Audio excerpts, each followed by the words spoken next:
Oh, wait a minute. Before you get started, Oh, before you get hey, started, a legal oh. man, legal man downfield. Before we even get started, Before we even get started, yeah, God, dog. legal man downfield. Dang, how we throwing flags? We ain't even get into the game yet. I swear, that's how it is. Oh man, well it's all good, man, bro. Hey man, Jay, you know what? Happy New Year, dog. To be real Happy with you, New Year, Happy New Year, everybody. man. Yeah, Happy New Year, everybody. Tuning in. You know how we do, man. We gonna warm it up a little bit. It's the Rec Room Sports Crew, man. It's your boy K, Rich, mama's number one draft pick, and it's dark over here, so we got to cut the light on. Um, Jay, bruh, I feel like so much time has passed since we left out, man. So much is going on.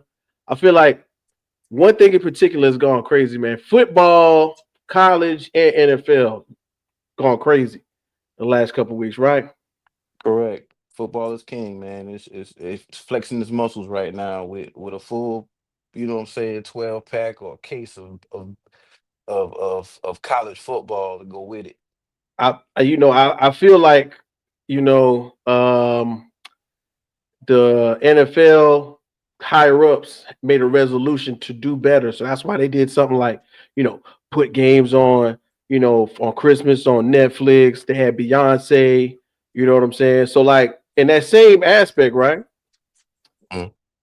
It's 2025, man. New year, new us. What's new with the rec room, man? What's our resolution? What we doing? What we got going on, bro? Oh man, I thought you about to say personal resolution. I was about to tell you that I was gonna stop uh doing some things and everything, but okay. Um um damn, I would say honestly, we're gonna reach out more to the people. Right? We're gonna reach out a bit more to the people. I you kind of caught me on that one. Okay. Uh Resolution. I guess I'll say the resolution will be, oh, I guess, man, to keep grinding, to keep bringing this to you. Uh, I think that's a Yeah, great one, bro. I think that's a great one. Um, I'm gonna throw something out there, man. We're gonna keep producing some bomb ass shows, man. I don't know if the people know, but we're getting into the betting circle. We got Lock It In with our guy Tanner Dawson. Shout out to Tanner, one of the men behind the scenes doing some sports betting for us. Um, Rec Room is also about to bring basketball to the podcast, man, to the table, man. We doing in the hoop on Rec Room from now on, man. I think that's a big deal. very And then big. you know, on that same note, we've decided to bring some people in, man. What I'm saying, you can't keep something as good as this to ourselves, man. We gotta let the people in. You know what I'm saying? And sometimes it's people that was here that had to do their thing and they grew, and then we grew, so now they back after they grew up and we grew. You know what I'm saying? So like, it's kind of cool that I get to say this, man. But there's a guy. Okay, you remember the guy? I remember the guy. You remember the guy, I Jay? remember the guy. I remember the guy. Talking about, man. I'm talking about numbers. I'm talking about, you know what I'm saying, straight lace, real serious on the college football tip. A Rams fan, an avid Rams fan, and a avid Buckeye fan. So I know he's ready to talk about that. Real keen on fantasy football as well. I believe he was real into that. So it gives me pleasure to bring my brother from another mother, one of the original co-hosts of Rec Room to the stage, man. I'm talking about my boy, Coach Joe, ladies and gentlemen, man. Coach Joe, what it do? What's happening, fellas? What's happening, fellas? What's going on You. in the world? It's good to be back in the mix, fellas. Hey, Coach Joe. I mean, dog, listen, man. It's crazy because it's like you never left because you was in our minds. Your presence was felt. Jay would talk about you. I would go, man, hit him up. He would go, man. I think he's busy. I think he's busy too. But it's great that you made some time for us, man. We really appreciate that, bro. No problem. All right, man. Yo, resolutions, man. So on that note, I think we might as well do that thing because we got a show to do, right? We might as well go. Oh, wait. Hold on. Wait. Hit the button, Jay.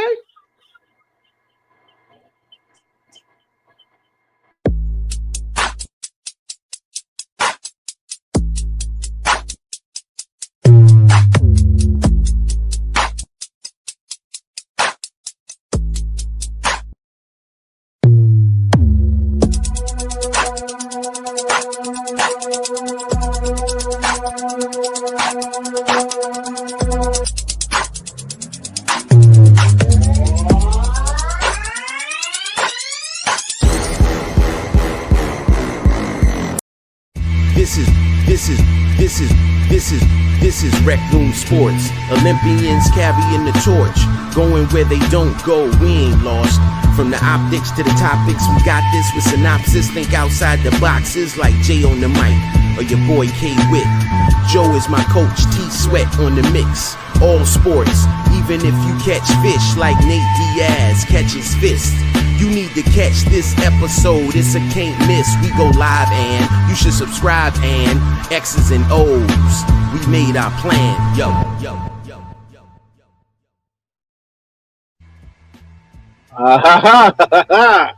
Yeah, you know what's crazy, man. You know, sometimes people listen to the words of the song. They're like, who? Yeah, who on the what? Nah, man. It's your boy K Witt, man. Your mama's #1 draft pick. We got Jay the MIC. Jay was really good, bro.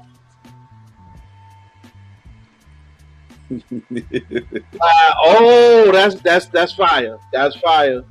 That is fire, man. Hey, look, you know what time it is? Rec Room Sports, man. Your boy K with Jay the MIC. We got guests on top of guests today. It's a football show. We talking all playoffs, college football playoffs, NFL playoffs, and we got our guy, one of the original podcasters, hanging with us at the Honeycomb Hideout. Coach Joey's in the building, ladies and gentlemen. Coach Joey, what do? Yes, happening. Yes, sir. Yeah. It's long overdue, bro. It's long overdue. But I know you're not rusty. You know what I'm saying? So we got to make sure we handle the business, man. But everybody knows what time it is, man. Make sure you like, share, and subscribe. Please share it with a friend. Tell a friend.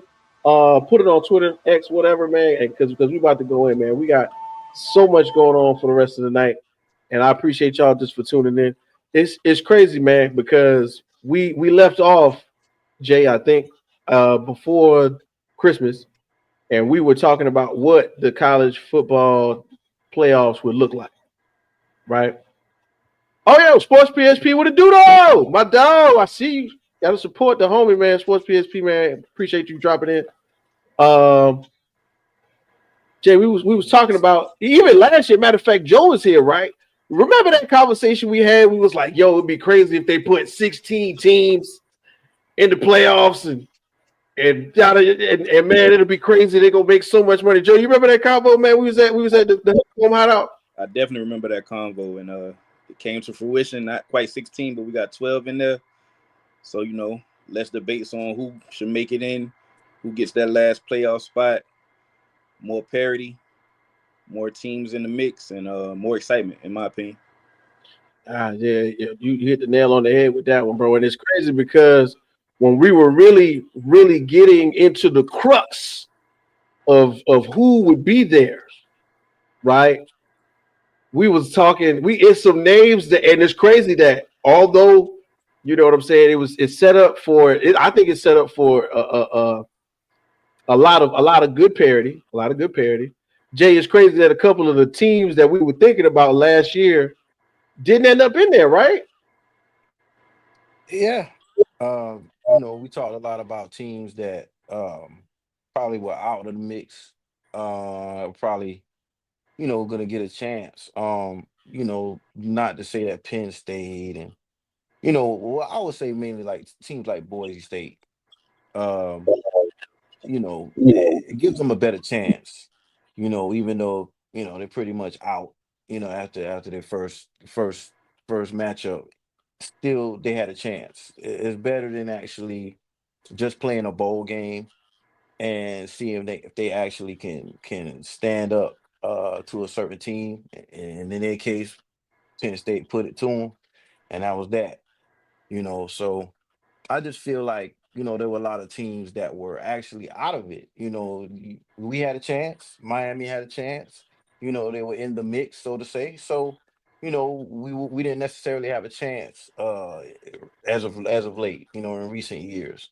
So, it kind of gave everybody an open field, man. Everybody a fair shot. So, you know, like I said, Boise State being one of them, didn't fare well. Mr. Genty pretty much declared for the NFL draft. So, it is what it is. So we get to see a lot of talent being showcased, as well as some matchups, some dream matchups. And you know how excited I was when it came to these playoff home games, and on college fields and on the college atmosphere. So just the excitement, man. I was definitely looking forward to, and it was sort of more than what we actually bargained for. Word, word. Hey man, Jay man, I appreciate you throwing your 10 cents in. I know you got some stuff you got planned. I know you're gonna fall to the back and bust some moves out for us. So Jay man, I appreciate you stepping in on that college football conversation because you actually sparked it right. Well, I think we're gonna start. So I'm gonna have Jay fall to the back. Let's all right, and then of course, man, when we do these things, we love to have our people in the building, return guests, our favorite correspondents. One of our correspondents is actually out today. Big shouts out to at Jets Girl. One time for April, Miss Stevens. We appreciate you. We know you're going through it right now. Warm tea, ginger root. You know what I'm saying? A little bit of that vitamin C, vitamin C packs in your juice. All of that stuff, man. You'll get over it, and I will be waiting on you to come back next week to rep your set. We know how you do. But anyway, in the meantime, between time, we're gonna bring in one of our favorite people, man. You might have seen him on In the Hoop. You might have heard him on the Audible podcast. We talking about my big brother. That's right. Cleveland's home, but Las Vegas is his home right now. We talk about Audible Bobby G. Bobby G, what's good, bro? Acknowledge me. What's happening? Good. Happy New Year, fellas. Glad to be back as always. Right back at you. Happy New Year. Right, happy New Year, man, Bobby, man. So, we about to jump into this college football, man. I know this is you. We don't got to talk about nothing when it comes to you knowing how to put this out there. Real quick, one thing that stood out to you from the college football playoffs so far. The fact that all the bye teams lost. Oh, that was crazy. We're gonna get into that. Yeah, that was crazy. That's for sure. Yeah, that was a shock to many of us, I believe. But I believe we're gonna get into that. No worries, we're gonna get into that. But Salute, A, will get better. Yeah, get better, please get better. And then of course, you know how we do, man. When we talking football, we got maybe one or two people that we're gonna let into the house, and they got keys to the front door because we gonna see them on the ring camera, and we don't mind them going to the refrigerator anytime. So one time for our partner, straight out of Georgia, he's a bulldog when it comes to the podcast. He goes down as one of our biggest, most supportive, guests. And big shouts out to Sports PSP for joining us in the comment section. One time for my partner, Chet, what it do, bro? Chet, what's happening? Hey, how you guys doing, man? How y'all doing? Always good. A privilege, a pleasure, and an honor to be here on Rec Room Sports, man. Good to be here, bro. Definitely, man. Hey, man, we appreciate you for dropping in. And look, man, this is your wheelhouse right here, man. So before we get deep into it, give me one that surprised you about the college football playoffs so far. Oh man, look, let's go no further than not my Georgia Bulldogs losing, but the way they lost. Physical, man. I've never seen them. It's like seeing the Undertaker just physically dominated. You just don't see that too often. And man, they came out there and they dominated us and they whooped us pretty good. This is one of those games where the score pretty much don't tell the story. We came out there and they whooped us really good, man. And hey, big ups to Notre Dame, man. They showing us that they back. And there was no better example than them beating the Georgia Bulldogs. I mean, fresh off the SEC championship, everybody was saying that Gunnar Stockton was going to come in and and do some things, but come to find out, no, it was not to be. But I will say this: we got in that transfer portal and we did our thing these past couple days. We did our thing these last couple of days. We just got a couple of receivers, got a new safety from USC. Thank y'all. So we will be back. We will be back. You can rest assured the red and black will be back. I got you, man. Well, look, we definitely gonna get into that one. I'm gonna jump into one that was mentioned a little earlier. So we might as well, man. Let's hit this one over the head real quick and see what we can do. Aha! That's right. Penn State corrals Boise State. This was a good one. You know what I'm saying? Like we talk about Mr. Genty, Heisman runner-up. Crazy, right? I think, if I'm not mistaken, only 41 yards away from breaking or tying the Great Barrier Sanders for most rushing yards by a college football player, man. And the crazy part is, in any other instance, I think he would have got it. But somehow Penn State held him down. Big shouts out to Miss April, because, of course, she's a Penn State fan. She's going to probably yell or something like that next week when we talk about it. So big shouts out to her. So, man, let's go ahead and get into this one real quick. And wow. So Penn State held out Ashton Genty to 104 yards, no touchdown, and 2 fumbles. Was Penn State's defense that good? Was Ashton Genty not who we thought he was? And that kind of goes along with the say of he did place in the Heisman voting. I believe he was second. But we all knew Travis Hunter was going to win that one. The man's highlights, the highlight reel this year, amazing, stunning. He's hitting the A gap or the B gap, because it really didn't matter which one, and he is gone. But at the same time, his yards after contact, incredible. This man has great balance. He has great vision. He's cutting on a dime, but just this one time playing Penn State, it just didn't play out like they thought it was. And I'm going to be honest with you. I was one of the ones going, oh, yeah, this is going to be a great matchup. It's going to go down. But somehow, some way, we did not get that. It was somewhat of a lopsided victory for Penn State. So, fellas, was Ashton Genty just not that good? Or was Penn State's defense on top? And I'm going to go ahead and throw it to Bobby, man, because this is Bobby's house. What's going on? Nah, man, Genty's a beast. You saw throughout the game. He made some runs. He made some plays. Actually, he made me a bigger believer than I already was. I think he's gonna have much success in the NFL. But usually when you have quote unquote small schools and big school matchups, there's 3 main differences between the two: offensive line, defensive line, quarterback play. And that's what won Penn State the game. They controlled the line of scrimmage, both sides of the ball, and they got better quarterback play. When small teams have QBs who can excel at the next level, I'll go back to a Miami of Ohio when they had Roethlisberger, Aaron McNair, all the small. When they have those type of QBs, they can beat anybody. Utah, the one year, I think did they beat Georgia in the Sugar Bowl that year? Sorry, champ, but 1 year when they should have undefeated and should have been playing for a championship. Yeah, Utah. To show the flip side of that coin, Hawaii, when they came into the Sugar Bowl with Tommy Chang, he wasn't that guy. And I think it was also Georgia showed him that he wasn't that guy. We sure did. Penn State just showed you that Boise's QB wasn't that guy. And like I said, you control the line of scrimmage, and you get, because Allard didn't do anything special, but he just made plays when they needed to make a play. They controlled the line of scrimmage, get over 200 yards rushing as a team. And that was just it. And yeah, the defense took care of the rest. So yeah, it was not a bad look for Jane. I thought I honestly thought he played a great game. He just, the rest of his teammates couldn't step up to the moment. I feel you on that one. Big Champ, what you thinking, man?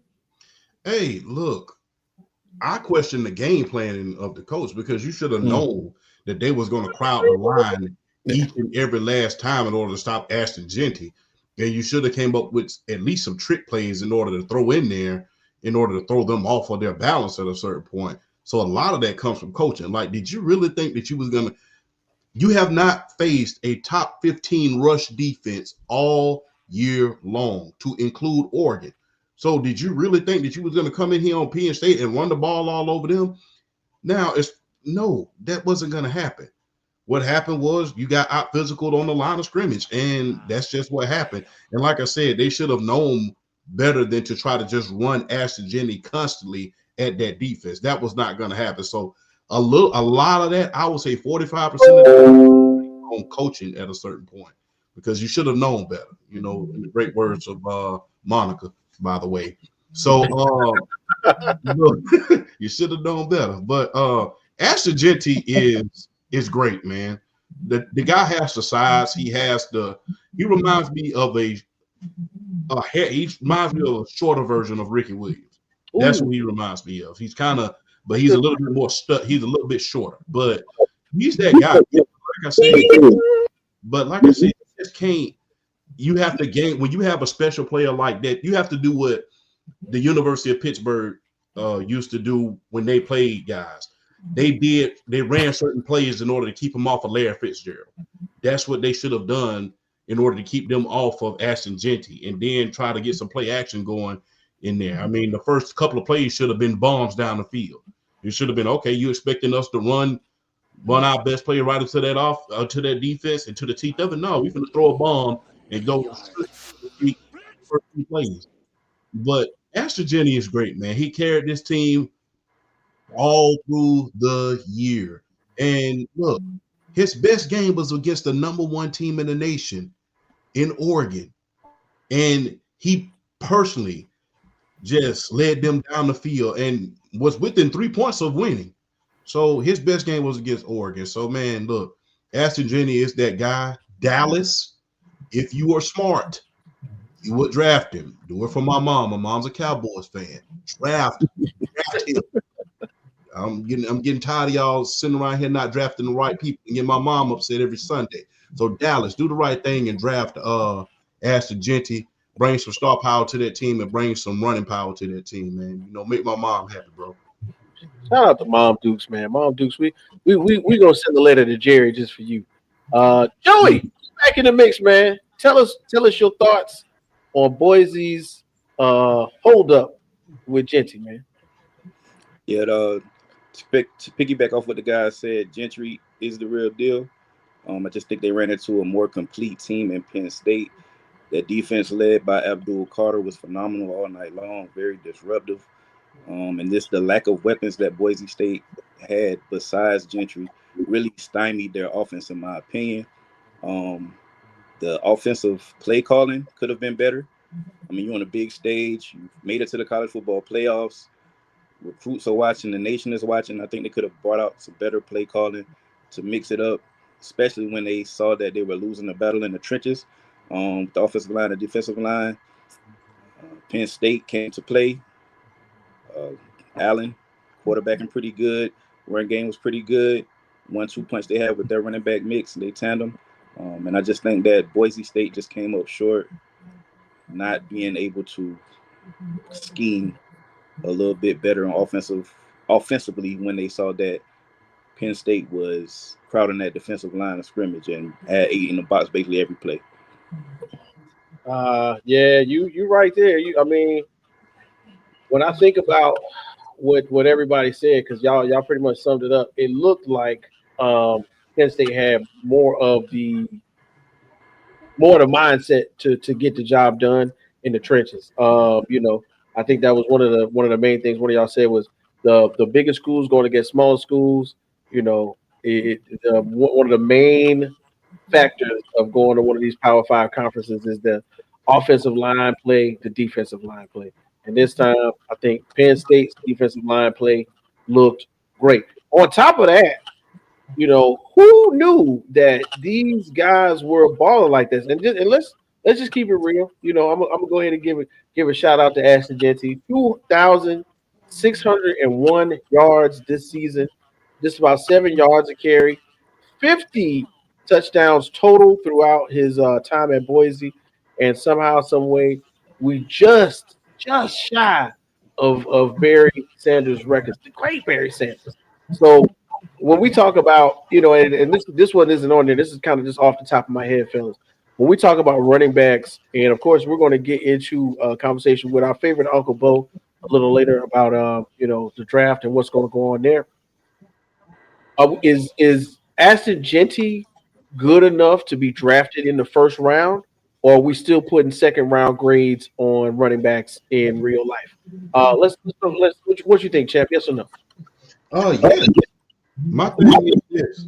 Um, Look, we saw Bijan Robinson get drafted. Saw Bijan get drafted in the top 10. We saw him get drafted in the top 10. And I'm just gonna be real. All of the top 10s, all of the top teams in the playoffs right now, all have running backs that came out of the first round. The Russian leader came out of the first round. When you look at a lot of the other guys that are in the playoffs right about now, all of them are surrounded by the running game. The running game, we can give the quarterbacks, the milk drinking quarterbacks, all the credit that we want to. When we talk about the Detroit Lions, the first thing you think about is that two-back system with Sonic and Knuckles. When you think about the Philadelphia Eagles, the first thing you think about is Saquon Barkley. When you think about even when you think about the Green Bay Packers, one of the things you think about is Josh Jacobs. When you think about the Minnesota Vikings, you think about Aaron Jones. When you think about even when you think about teams that aren't even in the playoffs at this point, like my Atlanta Falcons, you think about Bijan Robinson and Tyler Aguilar. And this year, I said this on PFP's podcast. I told them at the beginning of the season, this was going to be the best year we've had rushing yards in a long time since around 2012 when we last had a 2,000-yard rusher. And it's proven to be an integral part of the offense again. And having one and two backs is instrumental. It's instrumental in your offense. Like I said, look at all the teams that made the playoff. And if you don't believe that, look at the teams who's in the college football playoff. I mean, look at Penn State. They have a two-back system to die for. So when you think about all where the game is going and just reverting back to the way it was in the 80s, where you have to have a complete team. You just can't have those milk-drinking quarterbacks out there just throwing up the ball, throwing bombs all over the field. You have to have a complete team. And a big part of that for every single team is the running game. And if you don't believe what a running game can do for you, look at how far that Baltimore Ravens offense has come now that they have Derrick Henry. Look at how, as much as people don't want to acknowledge this, as much as people hate to acknowledge it, look at Josh Allen and James Cook. James Cook got 15 touchdowns. The first team in history to score 30 on the ground and 30 through the air. James Cook from my Georgia Bulldogs was a big part of that. So if you don't believe that the running game is going to be affecting what's going forward, then you got another thing coming.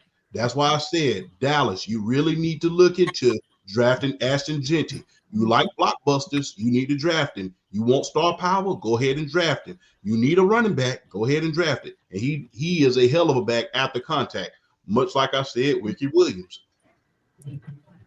Hey man, hit the nail on the head with that one. Same question, Bobby G. What you thinking?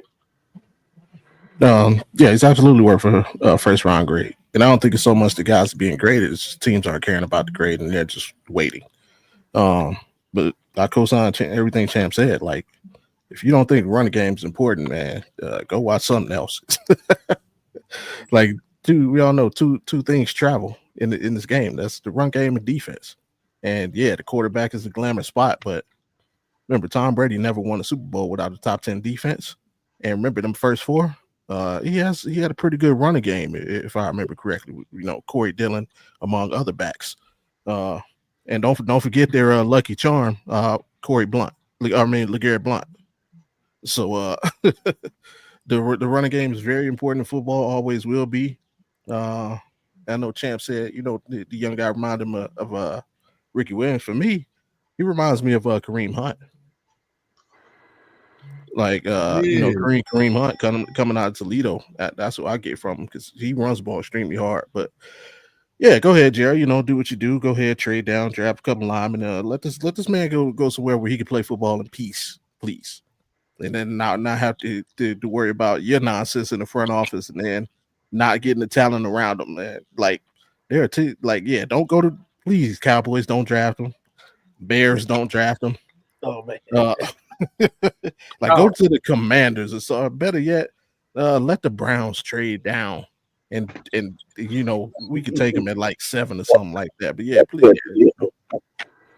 I got you, man. Look, this is crazy. Look, and Coach Joey, the thing is, I know you want to say something, but we gotta get to your spot on the map. So I know you waiting to get to it. So we're gonna go on to the next one, man. So check this out, man. Another game, real big, lot of implications on this one, and unfortunately, it involves Georgia Bulldogs. And we of course talking about this one here, man. All dogs go to heaven, man. Oh man, Notre Dame. Oh, come on, man. This one I think was like one of the most unsuspecting games of the college football playoffs. We saw that there was a possibility that it would happen, but you can't just blame it all on the quarterback not being there. There was a lot of moving pieces to this one, and we're definitely going to get into it. So, real quick,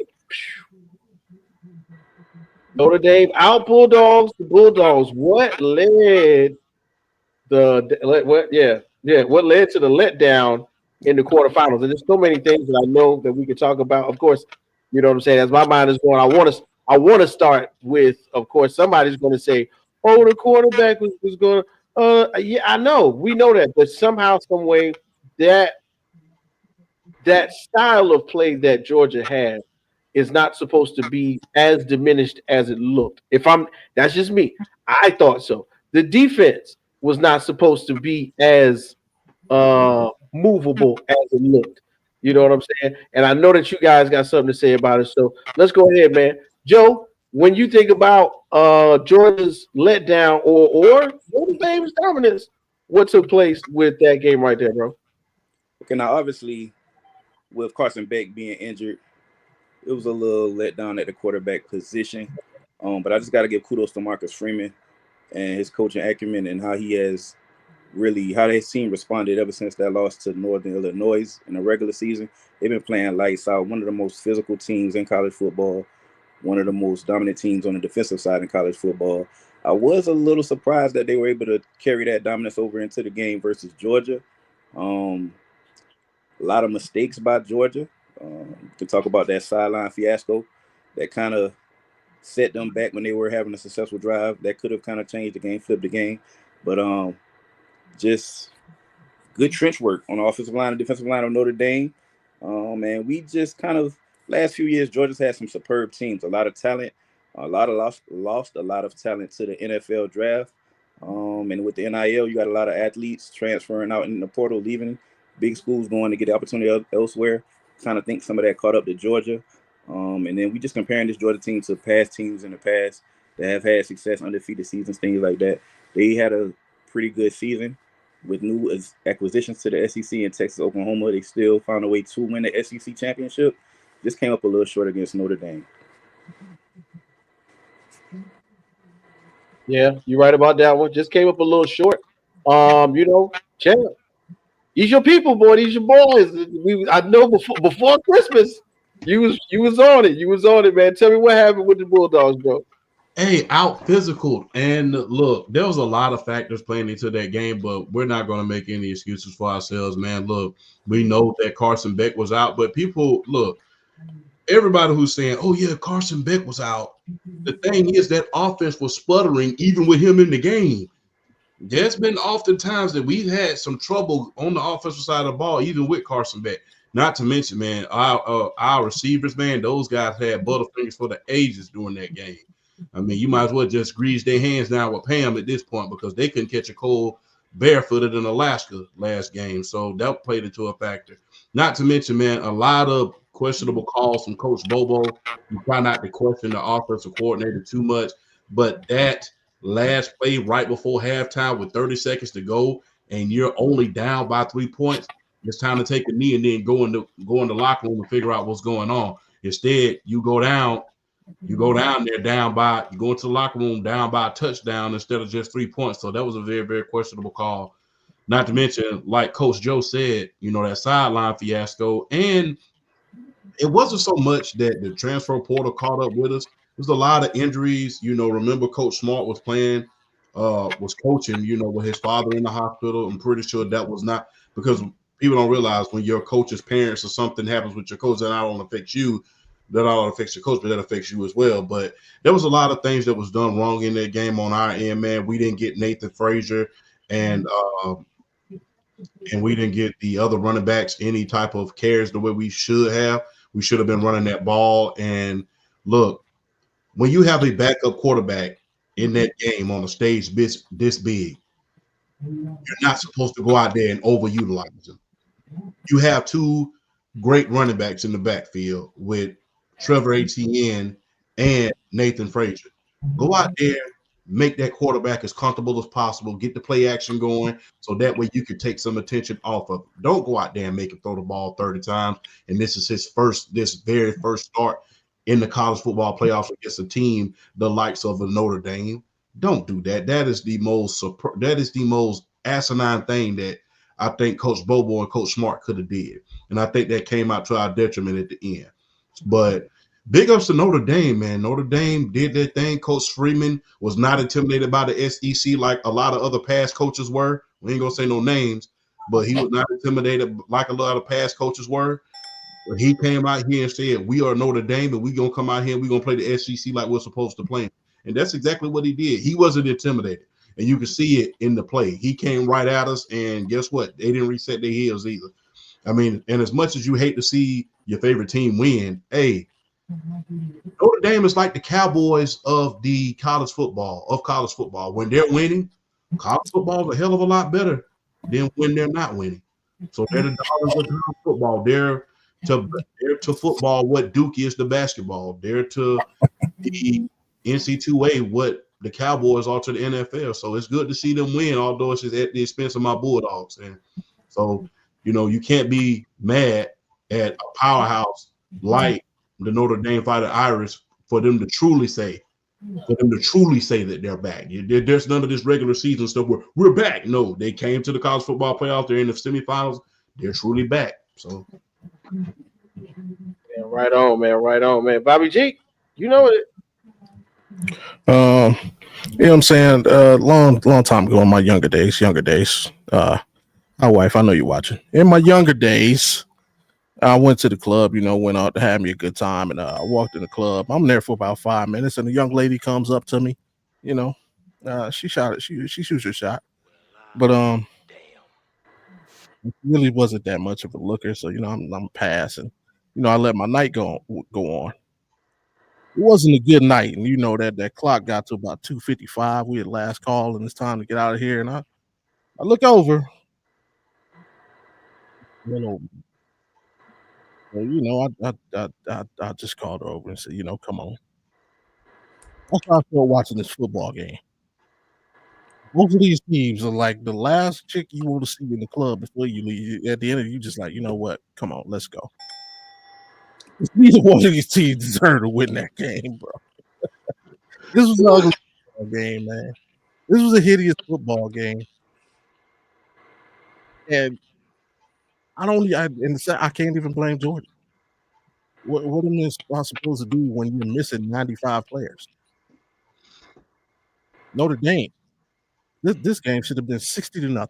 This should have been the worst blowout in the history of the college football playoff.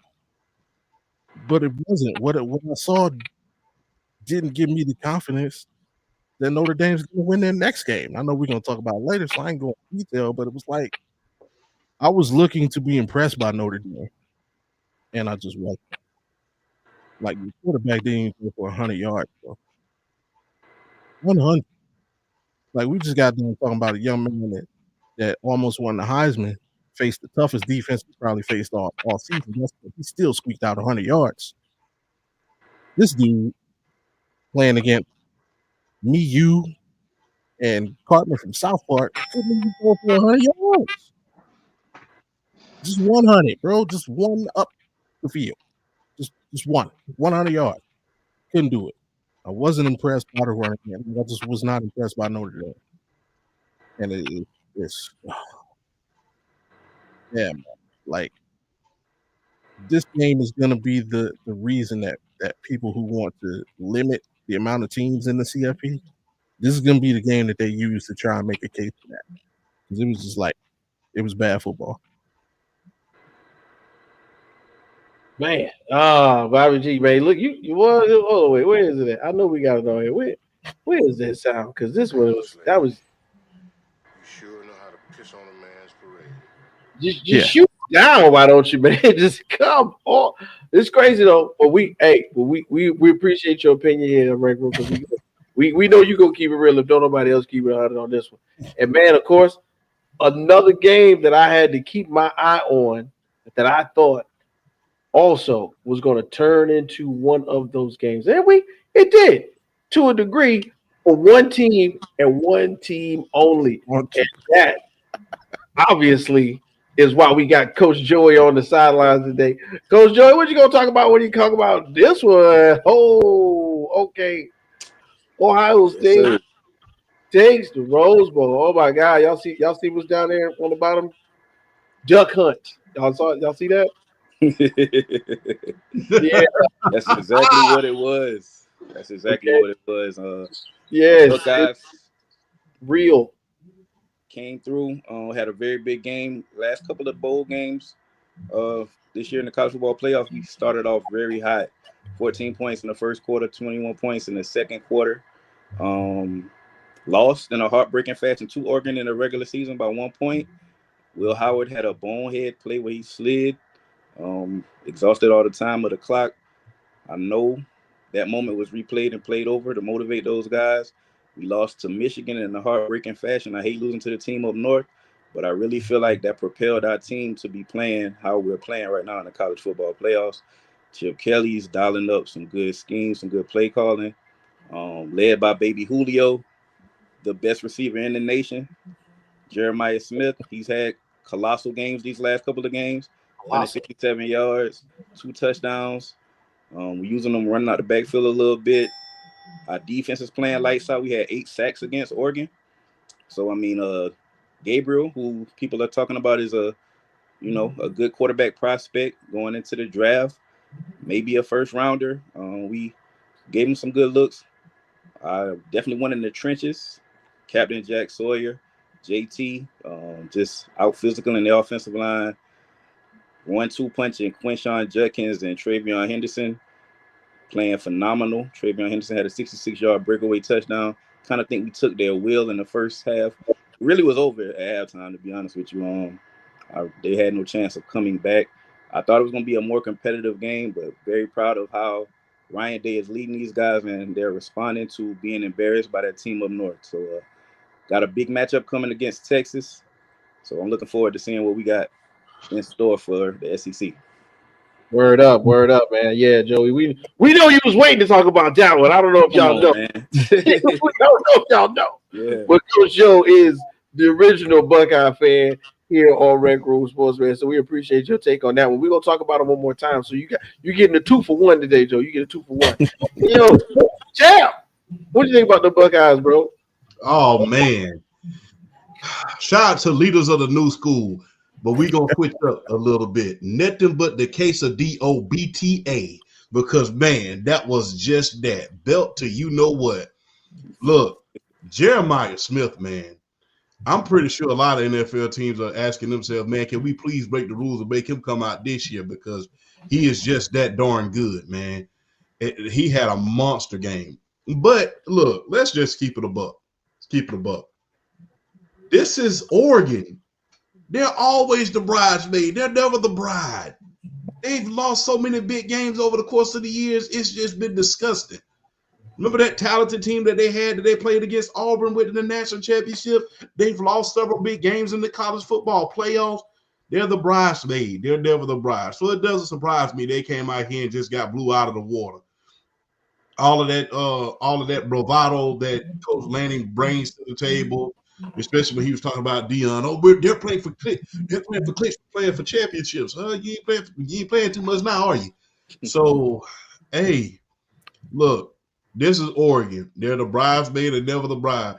And ironically, they spent the most money in NIL. The most. Nothing. And you're backed up by the biggest man in sports history in Phil Knight, and you still can't win a championship with all that NIL money you got. I mean, you're the bridesmaid, you know the bride. And the thing is, it's not gonna get easier because you're in the Big 12, you're in the Big 10 now. You're not in the Pac-12 anymore. You can just run through guys.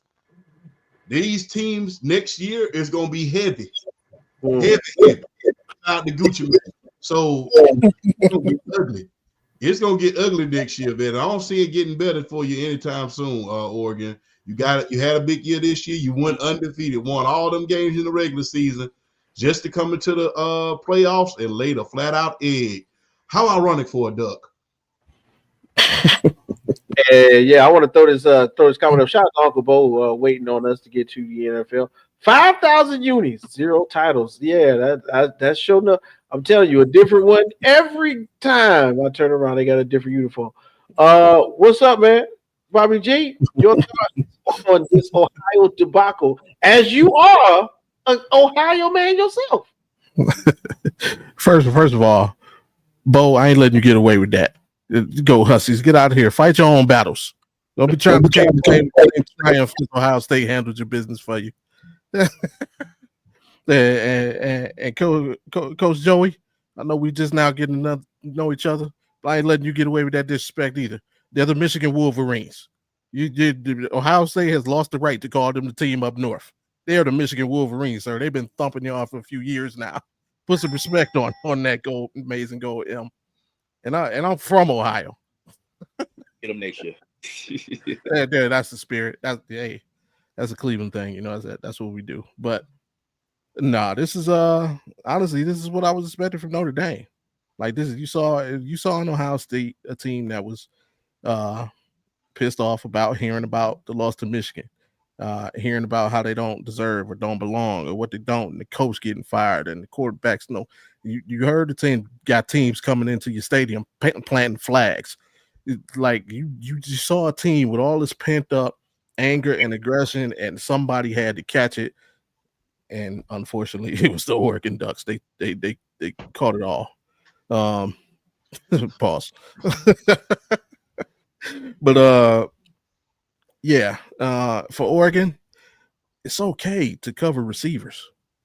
That's allowed in football. You know, you're allowed to defend receivers.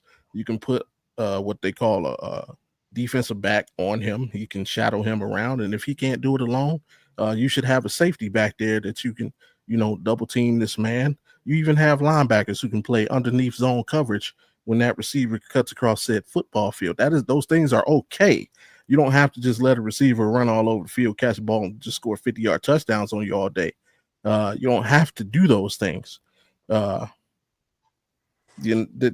all I can say, man. Champs is absolutely right. Oregon, I don't think Oregon's won a big game in the history of the university. But to go with that, it's also difficult to beat a team twice in one season.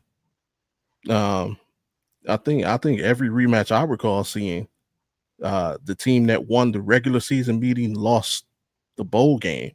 Rematch, if I'm not mistaken. I remember most recently probably was LSU Alabama in the national championship game. Had their rematch, and I think Alabama won the regular season game and LSU won the bowl game, if I'm not mistaken. Could have been the other way around, but yeah, it's difficult to do those things. But hey, shout out to Ohio State for handling their business, getting it done. Yeah, Jeremiah, that dude is a grown man. He was out there looking like Randy Moss on Thanksgiving against the Cowboys. Sorry, Allen. And honestly, they look like they got it, man. That this whole thing is look like it's old States to lose. Wow. And hey, man, look, awesome foreshadowing right there, fellas. Awesome foreshadowing, because we are going to get into the semifinals matchup, but we got one more to cover, man. One more to cover. I think, to be honest with you, man, this one I didn't think was going to be close, but it was actually one of the more exciting matchups that weekend. I actually went to a bar and sat down and watched it, and I was like, yo, I've been hearing this name and I've been seeing this guy, and I was actually glad to watch the game in a setting in which I could appreciate some real football going on. So here we go. We got Texas versus Arizona State. Proves to be an instant classic. How many How many overtimes? How many possibilities how many times could the game have been won? Also, don't forget Audible Bobby G. I got you right there. You see, I got you. You got the joint. Yeah, man. You know what I'm saying? Once again, we got I thought this one was the one. Ladies and gentlemen, we talked about Ashton Genty, right? And we're not, and of course, I'm gonna let everybody get their joints in. But somehow, some way, why did the country not talk about Bo Scatterboo? And I'm gonna tell y'all something. First of all, let me tell you something. That man got the hardest name for a running back, Bo Scatterboo. They had the whole story about him being able to break out of like car seats from his mama. His mama called him Houdini as a child, and he's been running away from them ever since he was little. And somehow, some way, I think the country has been introduced to him, but got a full-fledged introduction to Bo Scatterboo. Even in a loss, was named the MVP of this game. And I think that's pretty dope. But let's get into it, gentlemen. You know, when we talk about Texas versus Arizona State, right? Was this an instant classic? Let's see. Chat, what's up, man? What you think? Oh man, I watched that game from beginning to end. And what's so ironic is, you know, just a week right before the Heisman, he said he was the best back in the league. He was the best back in football. And everybody laughed at him. Everybody said, yeah, you're not near what Ashton Genty was. But in the great words of T.I., I said I was king, and them lames started laughing. Them same sucker now want the king on the track with him. And that's exactly what Cam Cattaboo did. I mean, look, that dude can spin left, he can spin right. He will walk the dog, fill up the Gatorade cooler, and paint your back porch. That's exactly what he did on the field, man. Because look, and I'm gonna just say it, man. I'm gonna say it just like I said on PSP's cast. If Christian McCaffrey and Mike Allstott had a love child, it will be Cam Scatterboo because he runs with power. He can catch. He's athletic. He can run. He can catch. He can pass. I mean, the pass blocking that he did was instrumental. I mean, he pretty much grabbed that team and put them on his back and pretty much just carried them throughout the whole game. I don't even think he would have been able to play the next game, how tired he was every time he came to the sideline. So, look, he's definitely going to be an asset to somebody going into the NFL because it was like I said, I mean, that 60-yard catch that he did, I mean, it just doesn't get any better than that. I'm scared for Texas because you darn near got beat by one player. One player came out here and just did it to you. So, you know, Texas need to watch out this next game. But Cam is no joke, man. You know, in the great words of Eric B. and Raheem, I ain't no joke. So you got to give him credit where credit is due. And look, hey, I could definitely see him going to the first round, man. There's a lot of teams in need of a lot of running backs, and teams are in, as you see in Detroit, everybody's yearning for that two-back system. So Cam can definitely be a 1-2 punch for somebody. So, hey, if you're smart, you was looking at that game. If you not smart, then you wasn't looking at him. So, I mean, he's a combination. I mean, he's physical like Mike Allstott, but he's also as athletic as CMC. And he gives shades, but a little bit better Peyton Hillis as well. Hey man, shout out to the Peyton Hillis reference, man. We ain't heard that. We ain't seen that in a long time. Coach Joey, man, Bo Scatterboo against the Texas Longhorns, man. Instant classic. You with it?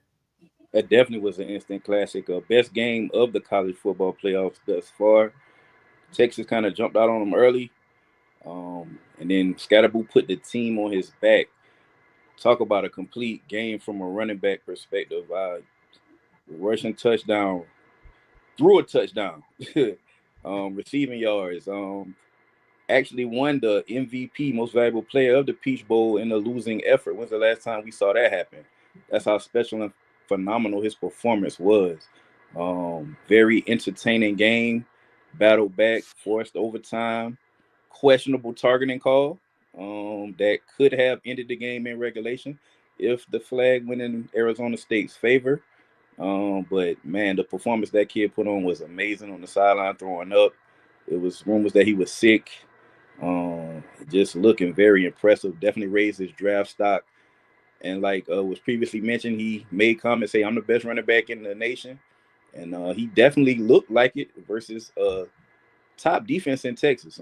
SEC team, best competition they played all season. Arizona State playing Texas definitely was their best opponent all season, and he looked very phenomenal. Put the team on his back and literally almost did the unimaginable on the biggest stage. Amen to that one. Oh, big stage for sure, man. I commend everybody for those comments, man. Hey, man, Bobby G, man, same question. Was this? I think this was the game of the playoffs so far, man. What you think, Bobby? Oh, absolutely. It was. You had uh, a game that should have been over that Texas blew, but you cannot deny the abilities of that young man. Uh, and I'm not going scatter. We're gonna call them Skittles. Bo Skittles. That's his new name. Uh, yeah, that dude. He was impressive. He looked like the best player in the country on that day, and unfortunately, he just couldn't get just a little more assist. One more player to step up with him. And man, that it's ironic that it was Texas and Arizona State, 'cause this game honestly reminded me of watching Vince Young do the same thing to USC. Like this is just so ironic that they happen to be in this game. And I mean, they came up on the winning side anyway. But yeah, that was the last greatest game I had seen. This one is giving that a good run for his money. It's giving that one a good run for his money. The best game I've seen over the last probably 15, 20 years. But yeah, it was definitely it's a classic. It deserves all the hype. It's one of those games where remember when ESPN Classic was a thing, man. If you see that thing on, you would finish watching it. It's definitely one of those. So hey, shout out to all the players involved. And hey, Quentin Ewers is playing like he's looking over his shoulder.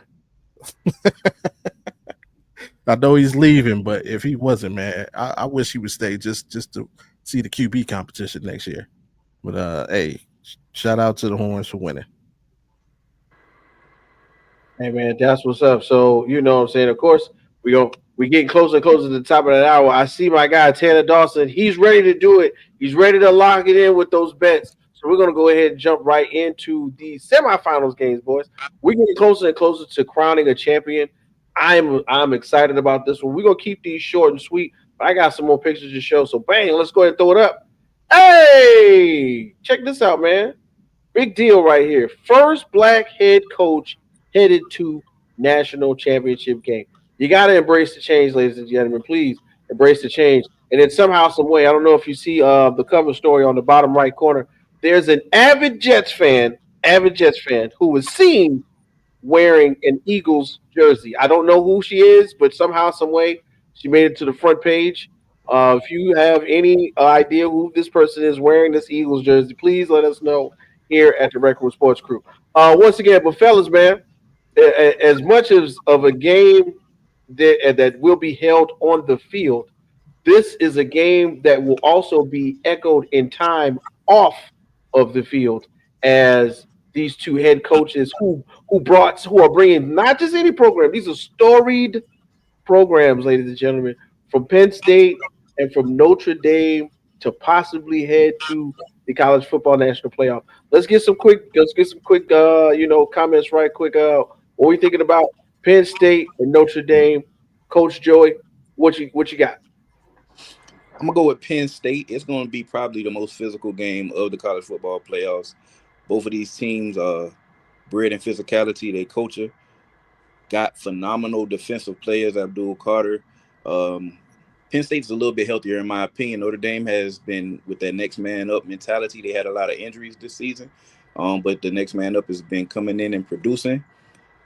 Gonna really get to see who can get it going offensively.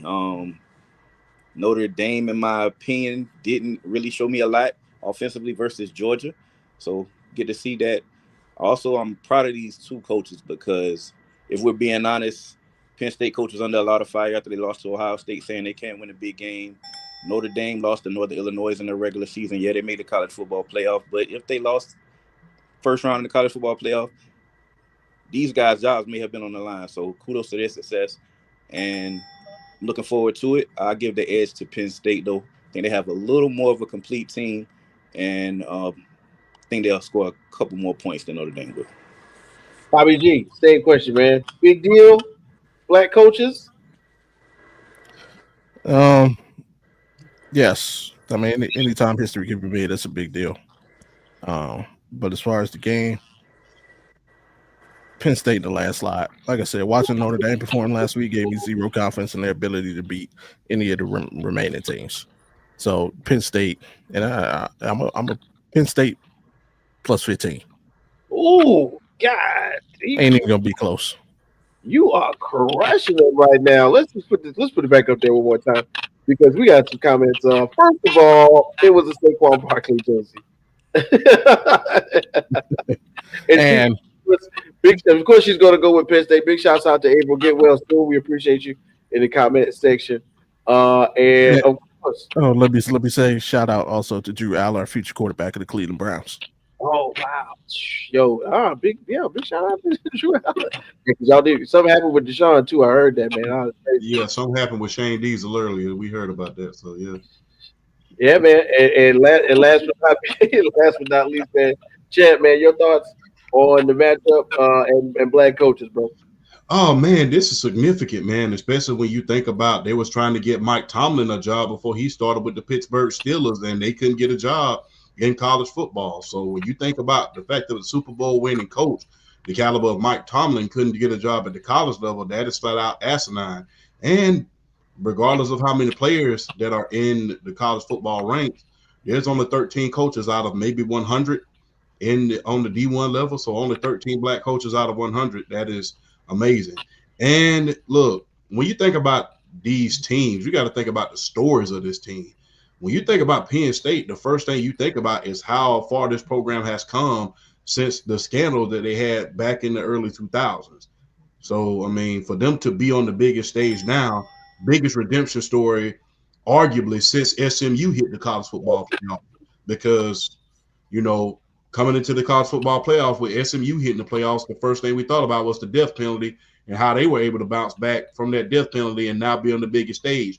Now it's Penn State's turn to be on the biggest stage after that big, huge scandal.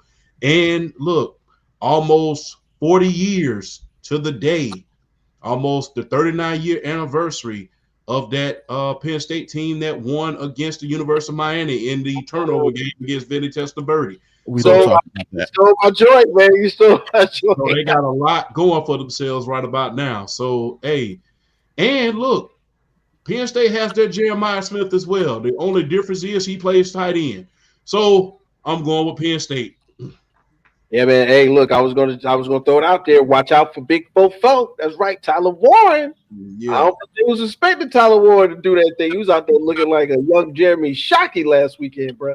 But so big shouts out to Penn State. It looks like we're all in agreement. Penn State across the board. Of course, we don't have to ask April nothing. We already saw her play.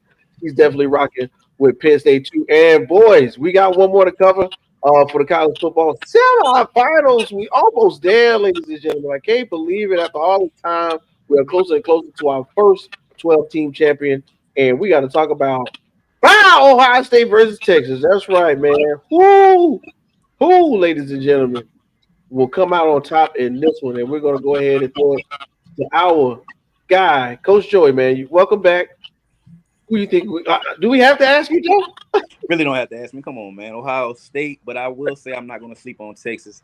They will be our toughest test. There's a lot of people saying this basically is a national championship, kind of like when Ohio State played Georgia a couple years back in the first round of the college football playoffs, and we all knew that Georgia was going to walk the dog on TCU, and that's exactly what they did. So I expect Sarkisian to dial up a good game and their players to deliver a better performance. I actually expect them to pull some tricks out of their sleeve. I wouldn't be surprised if we actually see some plays where Arch Manning hits the field and they dial up some plays like that. But in the grand scheme of things, in the end of things, I think we just got too much firepower for them. Three-headed monster at wide receiver with Jeremiah Smith, Ibuka, Cornell Tate, two-head running back monster with Quishon Judkins, Travion Henderson, Will Howard's playing the best football he's been playing all season. He looks confident, and when he's confident, he's a scary quarterback. Chip Kelly's calling some great plays, so I predict Ohio State 31-17. All right, yo, yeah. Let's pay attention to the cover story. Where is Jay? Y'all see that right there? That's our guy, Jay the MIC. Of course, with Tom Izzo, I don't know if y'all know, but our guy Jay gets around. And somehow, some way, man, Tanner Dawson made it to the front page as well. We get ready to lock it in with Tanner Dawson coming up next. Hey, man, Bobby G, what you thinking? Ohio State or nothing? This is Ohio State, right? No, man, it's the U all day. At a good champ, there would be no Miami slander on this podcast. We're not doing that. No, but like I said, man, this whole thing, it feels like it's Ohio State's lose. As long as they don't come out, this could easily be a trap. A lot of emotions coming off that Oregon win. As long as they don't let that get to them, they come out and focus on the task at hand. Put their full focus on Texas. And for Texas, man, hey, if they can hit Ohio State in the mouth early, they can make it very interesting. But I just feel like this thing is Ohio State's to lose. If they come out and play their game, they're the better team. But it should be a very good game. Definitely, man. I like O State to win. Like an O State to win. Hey, man, close us out on this one, man. Big guy, champ, Texas Buckeyes. Who you got? Quentin Ewers is going to find a way to throw the University of Texas out of this game. He's going to throw at least 3 picks. He almost did it against Arizona State. Tell me I'm telling a story. He's going to find a way to throw them out of this game. And guess what? We're going to see Arch Manning a lot earlier than we think we are. Wow. He's going to throw at least 2 to 3 picks this game. He's going to come out there and he's going to maul him this game. Because if you thought that defense from Arizona State was on you see Ohio State's. So yeah, them Longhorns, we're gonna take you to they're gonna take you to the state house and well done you. Ooh, man. Listen, we gonna have so much to talk about in another week, man. I can't believe it. Fellas, look at this. We cleaned the whole first hour with this conversation right here. So it looks like everybody's going to Ohio State, and it also looks like everybody's going to Penn State. So we're looking for that one in the Natty. Write it down, put it in the book, stamp it, put the Rec Room name on it, and it looks like it's going out. Hey, man, Champ, we appreciate you, big guy, for coming in for that first hour. What you got going on for the rest of the week? You hanging with Sports PSP? Y'all doing something this week? Oh, yeah, man. Sports PSP podcast this Friday. Shout out to my main man, Sports PSP, man. Put me on the podcast just like Rec Room Sports did, man. Hey, I appreciate Sports PSP and you guys because y'all was the first guys to ever call me in order to do a podcast. So I appreciate every time y'all call, I'm gonna show up. So for sure. Sports, y'all are family. So I appreciate y'all. And we got the Undisputed GOAT podcast coming on this coming Saturday. We will be broadcasted during the game, during the late game of the NFL. Hopefully Uncle Lamar can pull it out against the Pittsburgh Steelers, man. Sorry, K-Wit, but I gotta cheer for Lamar this game. I gotta cheer for Lamar this game. But hey, man, good to meet you, Coach Joe, man. Love your work. OG Bobby Johnson. Thank you. And K-Wit, man, thank you for always inviting me. Shout out to Jay as well, man. I appreciate all y'all. Yeah, we all know, man. Sometimes Jay likes to get on the road and traverse a landscape on his own, man. But hey, once again, that's how I got Undisputed World Champ. Make sure you follow him on all social media platforms. TikTok, he got 1.7 million likes and counting. Okay, so make sure you holler at the boy. Real talk, man. Champ, thanks again for being on the show. We're going to talk to you when we recap the semifinals next week, man. Appreciate you, bro. Oh, man. Whew, fellas. Joe, you haven't been back in a while, man. How you feel on your first hour? You still got a little steam left? You warmed up? Sir. Yeah, I'm ready to roll with it, man. It's good to be back. Not to rust off a little bit, you know. That's what's up. Hey, I didn't even got to ask Bobby G. Big man got stamina. Isn't that right, Bobby? Hey, man, that's all I gotta say, man. Acknowledge me. Acknowledge you. That's what's up. Hey, guys, make sure you like, share, and subscribe to Rec Room Sports Podcast and group of podcasts. And in that group of podcasts, we got my brother from another mother. I'm telling you right now, we get ready to take the sports betting world by storm. And it only comes from one guy, and it's my guy, Tanner Dawson, ladies and gentlemen. Tanner, what's up? Oh boy, what's up, guys? Happy to be here. Happy to be back right here on the Rec Room Sports Podcast. Here we go. We got ourselves some bets, and I might get ran out of town after that segment there. But you know what? We'll deal with it. We'll deal with it here. So, look, hey, I know I wasn't on last week here, but I ended up going 3-1 on the CFP bets there. The only thing I had lost was a Georgia bet. So, had a little bit more faith in Georgia, but I was rooting for Notre Dame. So that should count for something, right? Right? So let's get into it. Let's get into it here. CFP bets coming up this week, Thursday night. We got Notre Dame, Penn State. Current line is -1.5 on your best bets, 44.5 on your over-under, 45.5 on the under, actually, for the best bet here. Just a fun trend I'm going to throw out to you guys here. Here we go, Bo. Here we go. Don't get me started now. Don't get me started yet, Bo. We're not there yet. Dang it. Look, a fun trend here, right? That we're gonna hit this thing on this lock it in bet, right? But Penn State first half game total has been over 6 of their last 8 games. Notre Dame's first half total has been over in their 7 of their last 10 games. A little fun total there as we go into this game, but let's get it out there. Lock it in bets, baby. We're going Notre Dame -1.5. All right. I like the Penn State pick. I don't mind it. I think they'll compete. But when you have a 12-2 against a spread team going against a 8-7, and when they struggle, man. Penn State struggles. But the defense is legit. We saw it against Boise State. We've seen it multiple times this season here. It's gonna be an insane game. But this is a high-scoring game. These guys are going to score here. We're going over the 44.5 here, as both teams are above the over and under as a winning percentage there. But we're also going to hit a first-half bet.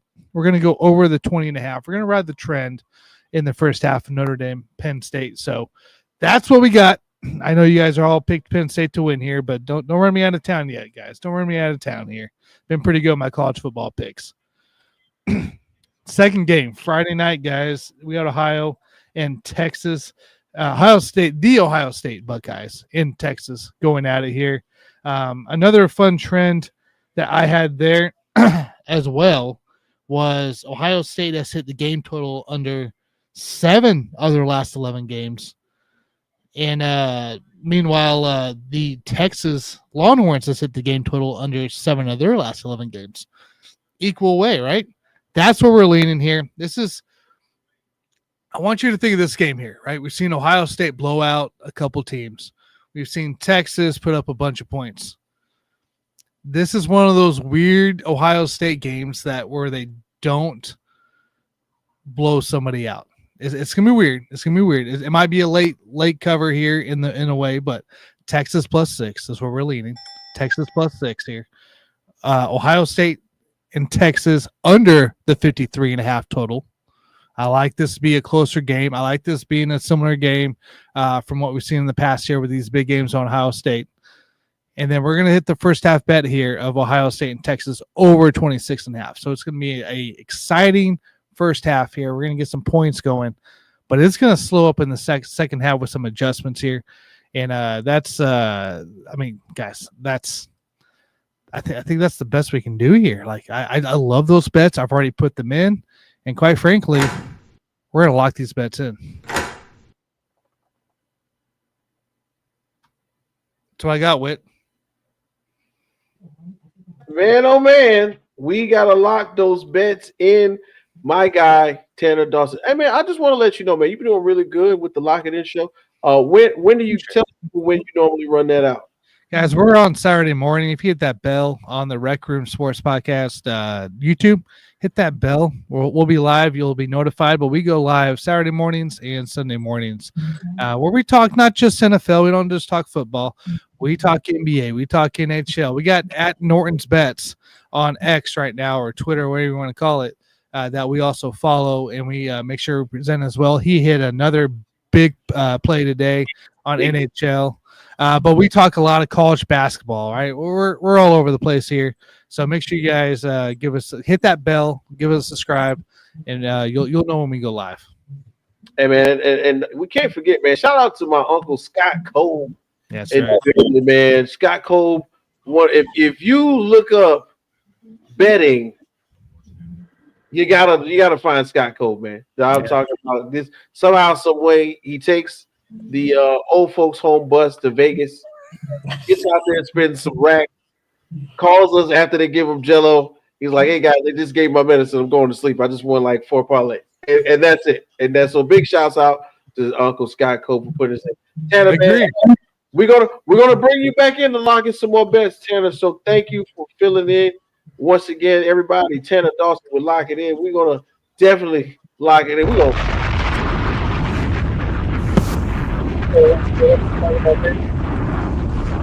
Oh man, fellas, man, we threw that first hour, 15 minutes. We got Joe, we got Bobby, we got Champ. I can't believe it. It's all happening all at one time. There's so much going on, and the thing is, and okay, so we might as well go ahead and do it now while we got time. So check this out, ladies and gentlemen. Okay, in the wings right now, we're getting ready to start talking about the NFL, right? And when we talk in NFL, we got to talk to our guy Uncle Bo Crouch. But somewhere back there, we got another friend. I think he should be. Oh wait, I don't know if y'all know, but every once in a while we give out awards. You know what I'm saying? So we're definitely gonna bring in one of our favorite guys when it comes to talking football and sports in general. Okay, one of the Let's Talk Sports most improved podcasters. We got to talk about Alan Pearless, ladies and gentlemen. Alan, what's going on, bro? How you doing? I acknowledge my tribal chief. Into it too deep, Alan. Give it to me, bro. Tell me, how did you appreciate Raw on Netflix the other night, bro? Oh man, it was fun. I loved it. I loved every single minute of it. It was great. There was one of my favorite wrestlers was on, but I couldn't see him. Talk about John Cena, ladies and gentlemen. I don't know if y'all get that reference. Y'all might be too young if you don't get that one. But anyway, so yeah, we in that second hour. We are full speed ahead. I think he's ready. I don't gotta ask him nothing. He's pretty much just gonna run it like he always does. Ladies and gentlemen, one of my favorite guests to bring on the show. Always knowledgeable, always ready, always down. And I'm telling you, you got to catch him on his own Roku show where he goes to people's bars, outdrinks them, and then asks them questions about football. We're talking about Bo Crouch, ladies and gentlemen. Uncle Bo, what's going on, my guy? How's it going, guys? What's happening, Brody? Hey, man, we appreciate you for kicking it with us, Uncle Bo, man. So this is a big weekend. Yep. So much is going on. I feel like, with that extra lapse, Saturday games and then Sunday games, so much really changed place in the closing week of the NFL season. There's a lot to go on, and we got Coach Joey in the building, so we definitely got to talk some Rams. We definitely got to talk about your Seahawks. But real quick, man, MVP. Real quick, we're going to start it right there. MVP. Somebody who was not in the playoffs, who threw 40-some-odd touchdowns, less than 10 interceptions, plays in my conference, and I really don't like him because he's on another team and he's not my quarterback. When we talk about MVPs, who give me your top 3 right now for MVP? I mean, if he had a defense at all, Joe Burrow walks away with this thing. But he doesn't. And as much as people like to say wins aren't a quarterback stat, they sure are every time we talk about them. So it'll probably be Josh Allen. And the thing that's funny is Lamar probably deserves it because he has better stats than when he won it last year. The fact that Derrick Henry is on the team is why he doesn't get to win it. Because you look at Josh Allen, and that is a 3-win team if he's not on it. I mean, he had a game where he threw for 3 touchdowns and then ran for 3 touchdowns. Wow. Like, you can't ask that guy to do more stuff. So if you're talking about the most valuable guy to the team, it's probably Josh Allen. Again, only because wins matter in this league, and that means Burrow doesn't get to win it. Man, that's crazy. All right, so guys, man, we're just gonna start right here. Then we're gonna get into the games real quick. Your MVP, go Allen. Like top 3 or just MVP in general? MVP, one person, because we got to talk. We got to get to the games. Josh Allen. I think it could be Lamar, but I think it's going to go to Josh Allen. And if I had to make a personal pick, I think Baker should be in it as well.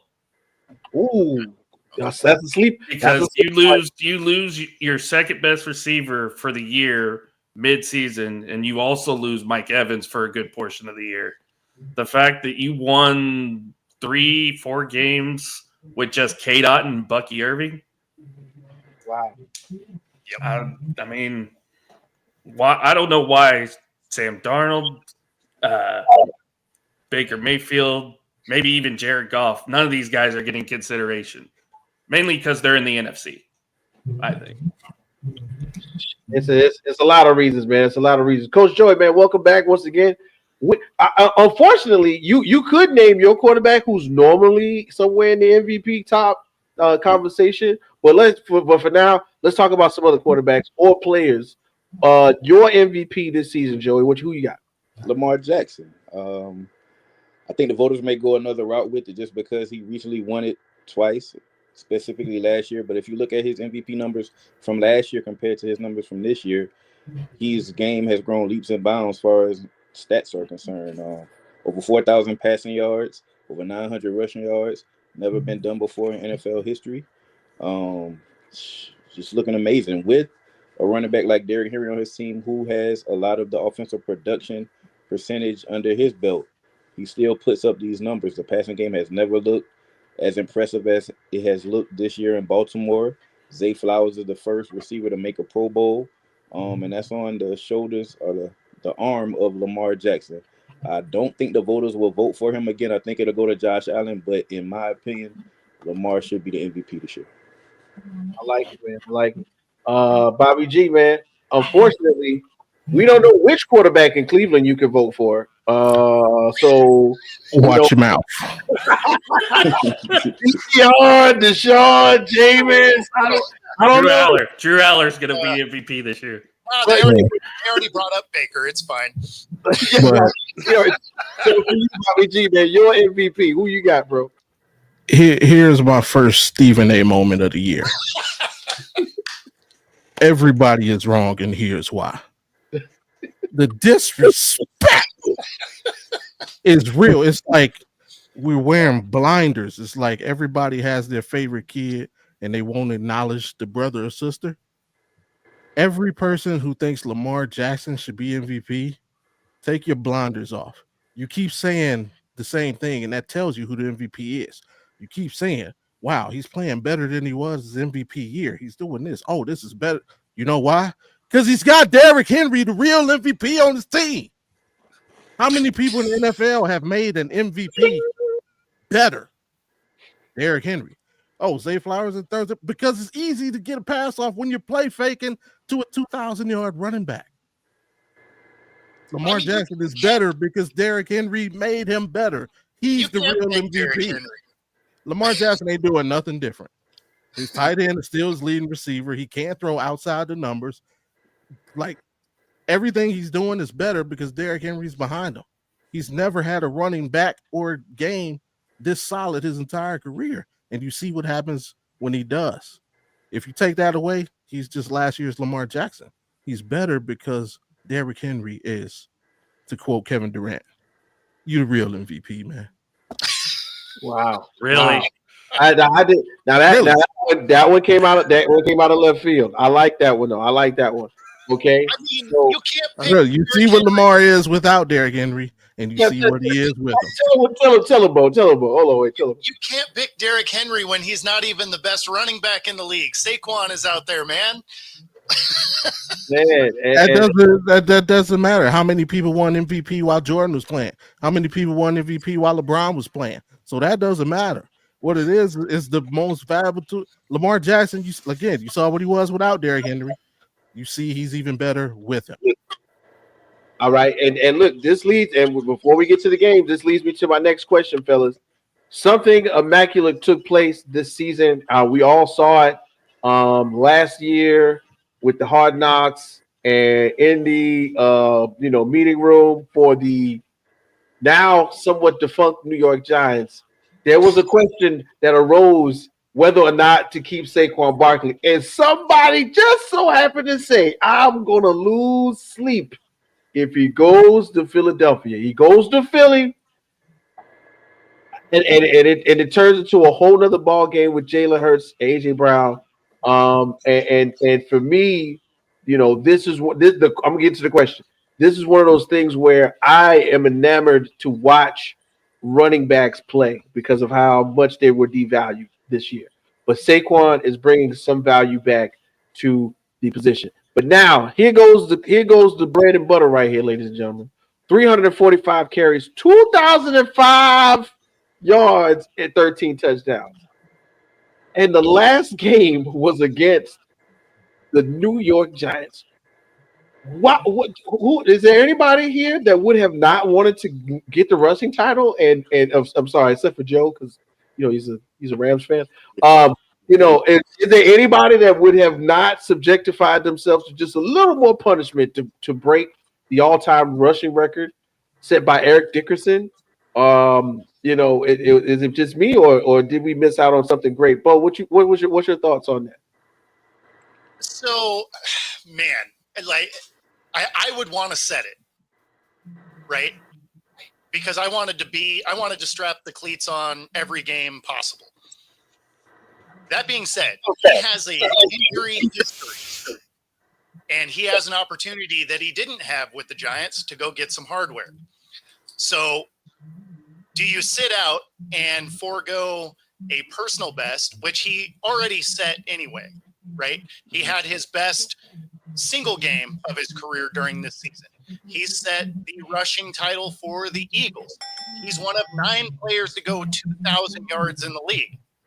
So breaking this one record, would it be awesome? Sure. And if they were a team that was going to miss the playoffs, there is no question in my mind that he goes and gets that thing. But they have an opportunity to go win a Super Bowl. I would trade a personal record to go get the ring every time. Every time. I got you. Real quick, man, because we got to get to the games. Alan, you going for the Russian title, or you going to worry about a Super Bowl? Which one? Yes or no? Which one you go? Real quick. I think he goes. I think he realizes he's gonna have to go for the Super Bowl, because you also got to realize what's going on with the rest of the offense right now. Jalen Hurts hasn't come out of concussion protocol yet. Kenny Pickett, who knows how healthy he is? So you're potentially going against a really good Green Bay team with Tanner McKee as your quarterback. So I think Saquon realizes, yes, it would be nice to have the record, but here's the thing. He's been their offense all year, pretty much, for the most part. So if he's not healthy, if he's not there, Philly season is cooked. It might be cooked with no good quarterback there, although Tanner McKee has actually played pretty good the last couple of weeks. But you need 26 there to not only win this game, but to make a deep playoff run. And I think he really understands that. Gotcha. Coach Joey, Saquon. If you was Saquon, you breaking the record, man, or you worried about that record? He expressed that he wanted to break the record, but in the greater good of the team, definitely sit him down. Last game, it would have been a storybook ending. Last game against the Giants, 100 yards away, it would have been something for the history books if he would have been able to break that record against them. But you just got to take into account injuries. And like it was stated before, he does have an injury history. You're playing against your former team. Of course, everybody on that defense would not want him to break that record against them. Not saying they might play dirty, cheap shots here and there, but you just can't risk it. With the injury history with Jalen Hurts right now, you just couldn't risk it. So division was won. Go ahead and rest everybody up and get ready to make a long run in the playoffs. Man, y'all boys sound logical. Come on, Bobby, man. Get illogical for me. Tell me something. You know, we live by these little mottos and stuff, and especially athletes love to lay their careers on them, but they never actually put it into action. We always hear these things like YOLO, you only live once, and tomorrow's not promised. What if he gets hurt next week? What is it for? Go get the record. Put your name in the books for history. Like, have some pride about yourself. And I don't want to get into much because I'm gonna talk about that later. But we say these things like Saquon Barkley's not promised to make it to the next game. Go put your name in the books now. You have an opportunity to do something now. You have an opportunity for future generations, your family, your fans to see you do something now. Go do it. Hey man, enough said for me. Let's look real quick. 2,105 yards, right? 2,105. He only needed 100. In my mind, my offensive line was like, "Yo, I got you first half, smash on them, no problem. It's over with. We got you." Did you sit out the rest of the half, or you sit out the rest of the other half of the game? You let the second string guys get it. In my mind, I watched Mark Schlereth, who was a Denver offensive lineman on Fox Sports Run. He said, in his recollection of how things were done, the offensive lineman would have pushed him to do it because they're not going to get into the Hall of Fame, but they will be a part of the rushing record forever. And then 9 times out of 10, the defensive line of the Giants, they're not going to let him do it, quote unquote, but they're not going to hurt Saquon either while he gets it because they were, those are his guys. But and they knew that the front office had done something that the rest of the team would not have agreed with, and it's egregious. So this is the way you pay him back. You get the 2,106 yards, and you go sit down. But that's just me.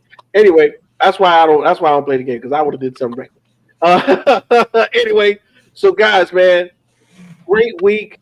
Last couple weeks, matter of fact, we've been sitting on the edge of our seats, wondering how these divisions are going to be played out. Who's going to be on top? Who's going to get the bye week? What's Kansas City going to do? Who they're going to play?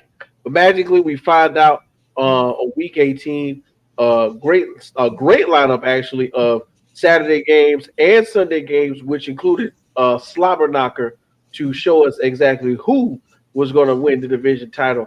And it's crazy, man. A team that we probably have been keeping our eye on for the last 2 or 3 seasons. Dan Campbell, the whole Detroit staff going nuts.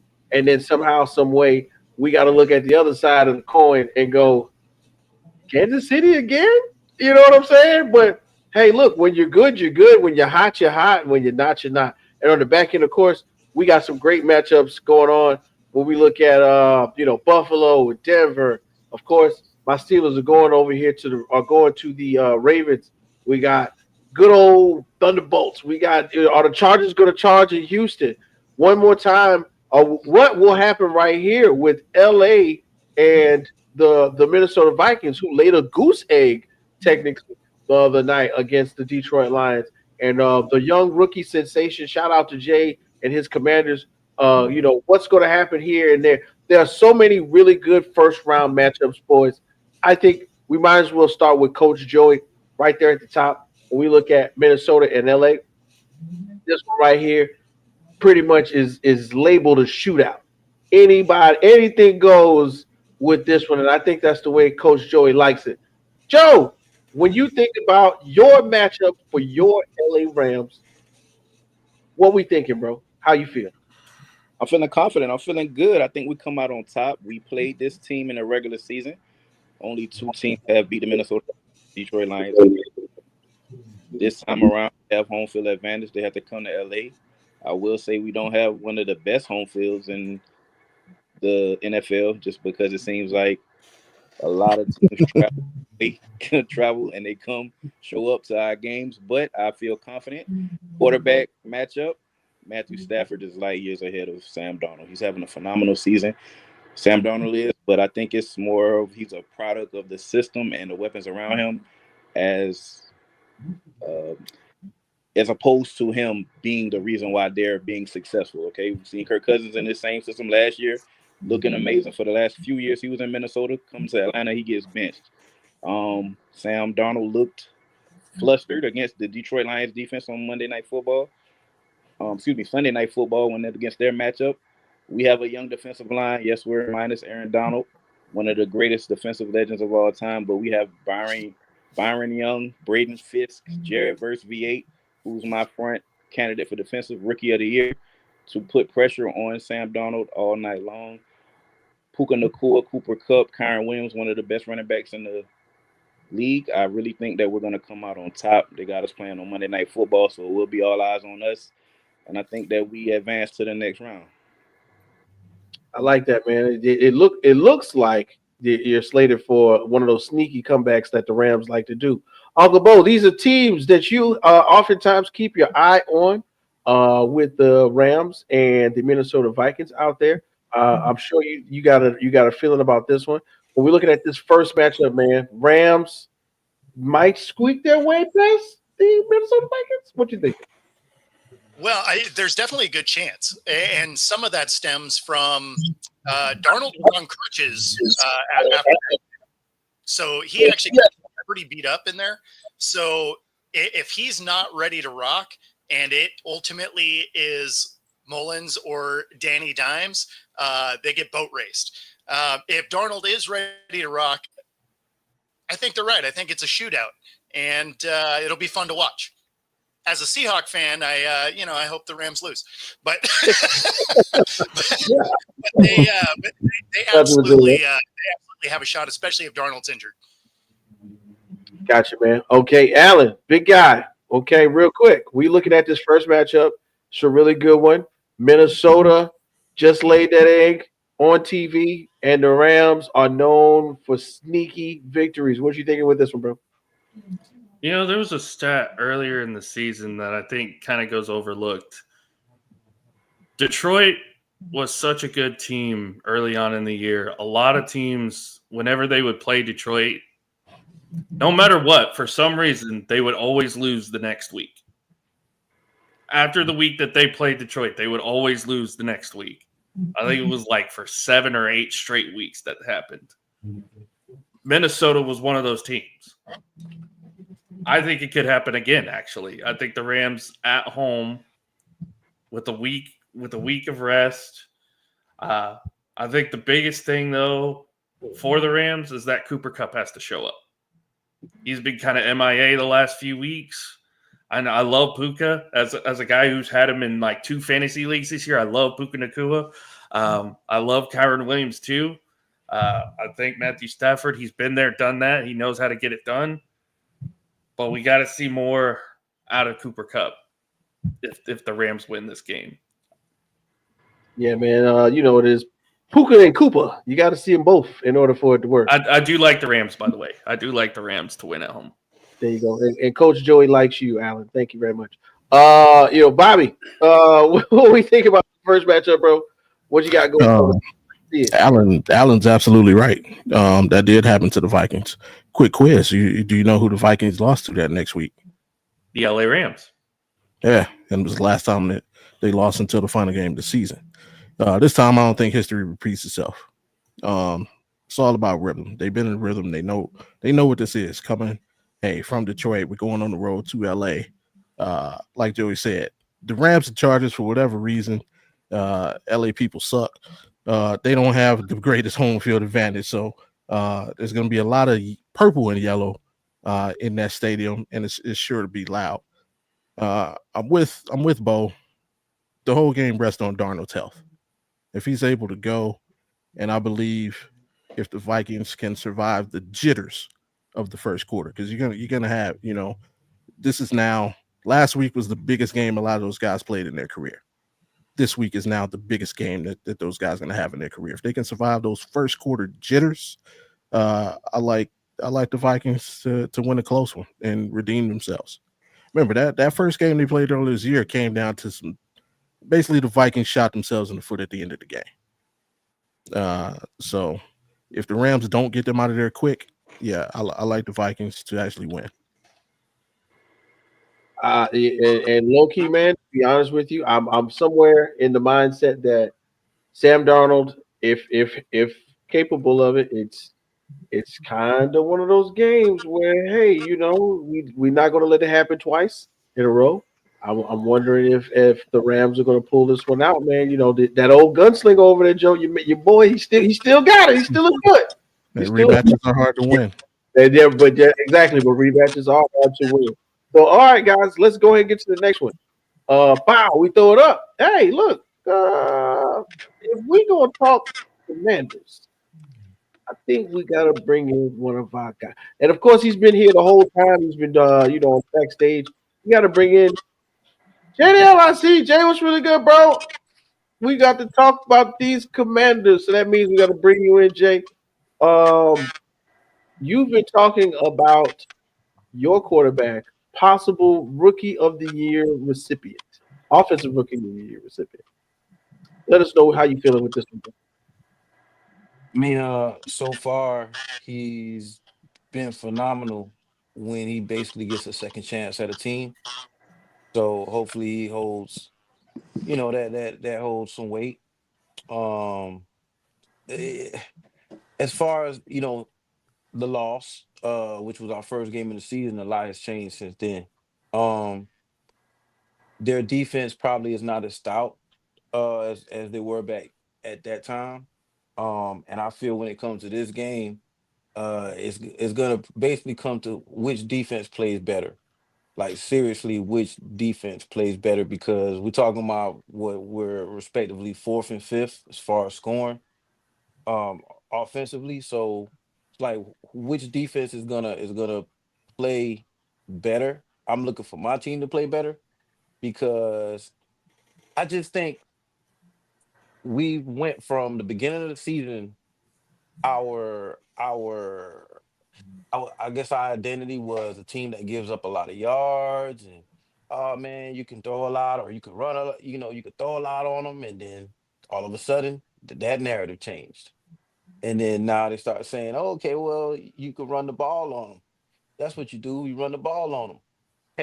And that that happens, but then guess what? Same outcome. So what I'm the we're looking at the common denominator here being Jaden Daniels. Um, what he has 5 touchdown passes with 30 seconds left. When you're talking about I think the fourth quarter. Uh, also, the thing that gets me about all of this is I just think we have a slight advantage, man, when it comes to this game. He it's gonna be his second time around, man. It's gonna be his second time around. Our defense, I think, is going to get the best of Baker this time around. At least I hope so. As a fan, I hope so. But my main concern out of anything this week is are we getting a healthy Marshawn Lattimore? Because if we getting a healthy Lattimore, oh man, we going into a whole playoff matchup, which we haven't been in the playoffs in years, right? And we have Marshawn Lattimore going against Mike Evans our first game. I kind of like that. I like that. It's kind of must-see TV. Hopefully, it doesn't turn to a pay-per-view fight. You know what I'm saying? You know Because it it will. has happened. Well, Let's come on, y'all. Let's.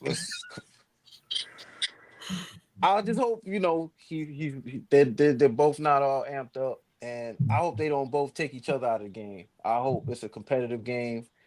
Their most competitive games, their best games, when they get the best of each other. Or, Mike Evans has his way due to penalties, whatever. But it's always somebody loses their head and one might get the best of the other due to that. So hopefully it's just a competitive matchup. And like I said, I think it's just mainly about who defense plays better because I'm not too concerned about my quarterback.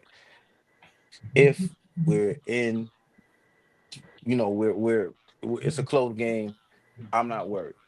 Even if 2 touchdowns, 3 touchdowns, I'm confident in my quarterback that he can actually make a comeback. He can actually do something to help our team win.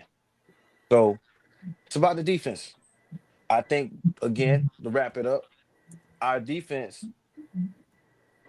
you know, when you start working with a group of people you never worked with before, it takes a while to figure out the ins and outs. Who's gonna take the most breaks? Who's gonna, get tired at the end of the shift? Who comes in with the most energy? You know, it's things that you do not learn until months and months down the line. Yes, do they practice together? Yes, but in game situations, we're talking about a group of people who've never worked together. So what can be out of this defense, we're still yet to see. Don't listen to these people say that, oh, they're gonna do this, they're gonna do that. We don't know what they're gonna do because they never done it together. So that's that. Take command. I like, yeah, that was a great way. That was a great way to close it out, Jake. That was thank you, man. Right, yo. So look, Jay, we appreciate you, man. I know you want to run and do your thing. I know you had to come in and kick it real quick. We're gonna bring you back for the close, Jay. We appreciate you, man. Thank you so much for jumping in. That's Jay on the MIC, ladies and gentlemen. Make sure you follow his accounts. Make sure you follow underscore Record Sporting on X and TikTok. We on TikTok too, ladies and gentlemen. All right, so let's get it. When we real quick. Let's go ahead and close this one out. When we think about the Commanders, Uncle Bo, and are they ready to take command, so to speak, in this matchup against the Tampa Bay Buccaneers and Baker Mayfield? Yeah, so I'm kind of with Vegas here, right? Like they're getting the home field advantage, 3 points, and I kind of feel like that's where it is. I do hope that Lattimore's back though, because although I wouldn't bet on this game because I think it's a coin flip, I would absolutely take the prop bet of a unsportsmanlike conduct penalty on both of those guys for boxing it out. And it probably be one of the better parts of the game, honestly. But yeah, I like the Bucs at home as it sits today. All right, so we got Bucks at home with Uncle Bo. Joey, what were you thinking about with the matchup with the Commanders and Tampa Bay? This is a tough one right here. I think this might be the highest scoring game of the opening wild card round. Both teams are evenly matched, in my opinion. Bucky Irvin, Rashad White, nice 1-2 running back tandem. It's just all what Tampa Bay Buccaneers team is going to show up. They started off kind of slow against Carolina, then they start putting up a ton of points. I don't think they can start off slow against this Commanders team on the road. I'm going to go Washington by 4 points, 27-23.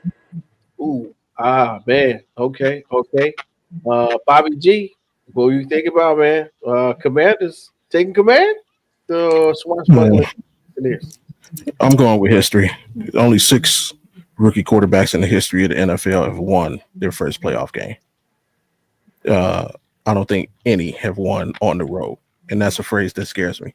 Rookie road playoff game. Give me Tampa at home. Baker's feeling good. Last week was his first time ever coming from behind, trailing by 10 points in the fourth quarter. We've had people tonight say he should be an MVP candidate. If you're that, go prove it. Go get it. He's been in the playoffs. He's won in the playoffs. I got to go with that. All right, AP, same thing. What you thinking, bro? I agree with Joey in the fact that these two teams are pretty evenly matched in some regard, except for one position. That's running back. I think you have a dynamic duel with Bucky Irving and Rashad White rather than just Brian Robinson by himself, because you're not going to have Austin Eckler. You're not going to get much contribution. I think you could throw Jaden Daniels in there in that mix too, because he is a running quarterback, so you could throw him in that mix as well. But I agree with Bobby in the sense that it's a rookie quarterback in his first road playoff game against a team that, quite frankly, I feel wants it more in Tampa Bay. So I'm going to go with Tampa too. I'm going to say Tampa wins 23-16 by 7. Ooh, I like how we throwing them scores out there, ladies and gentlemen. All right, so I want to throw this out there real quick because it's something I didn't even know. So we got Baker with 4,500 yards, 7.9 average on per attempt, 41 touchdowns. I swear, and then 16 interceptions. Yeah, we got it. We got it. You know, Baker's gonna throw a couple of them out there. As long as it was for 57. But the coolest thing about this year's Bucks to me was last week's last ditch effort to get Mike Evans 5 yards for $3 million. Oh my God! I was like, yo, they're gonna give it to him. And then I said, oh wait, no, they're really gonna give it to him. And it was like. I was like, yo, everything on Mike Evans tonight, baby. I don't know where Mike going. Mike, Mike, everybody got that phone, your phone on vibrate. Your wife is like, what's going on? That's the fellas, baby. It's the fellas. They want me to go out tonight. And I think in my mind, Baker Mayfield, Mike Evans, great combination up against these Commanders. It's going to be a close one. Which running back tandem will fail? I think that's really going to speak to who's going to win this one. Let's go ahead and move on because I ain't picking one. We got to go right here, man. This is it. One of the matchups, the closer matchups in the NFC. We definitely have to talk about this one, guys. Somehow, some way, we're going to see if Jalen Hurts clears concussion protocol, right? And somehow gets to face Green Bay and the love train. That's right. Right now, it's crazy to see another quarterback be as gifted looking or almost as good as the last 5 or 6 quarterbacks. Well, not 5. Maybe the last 2 quarterbacks in Green Bay being Aaron Rodgers and Brett Favre. Because somewhere in there, Mr. Love looks good. You can't lie about that. But then when you got the whole possibility of facing all of Philly, this is where the rubber's got to meet the road. This one right here is a tough one. It's a coin flip. Let's go ahead and go to Bobby with this one, man. We got Green Bay or Philly. At the beginning of the year, Green Bay was one of my surprise teams. I've been riding with them all year, and I think they've been waiting on this matchup since Brazil. You asked for it, you got it. I like them to win this rematch. Sounds good to me, man. Uncle Bo, man. Green Bay, Philly, possibly no Jalen Hurts. What you thinking, man?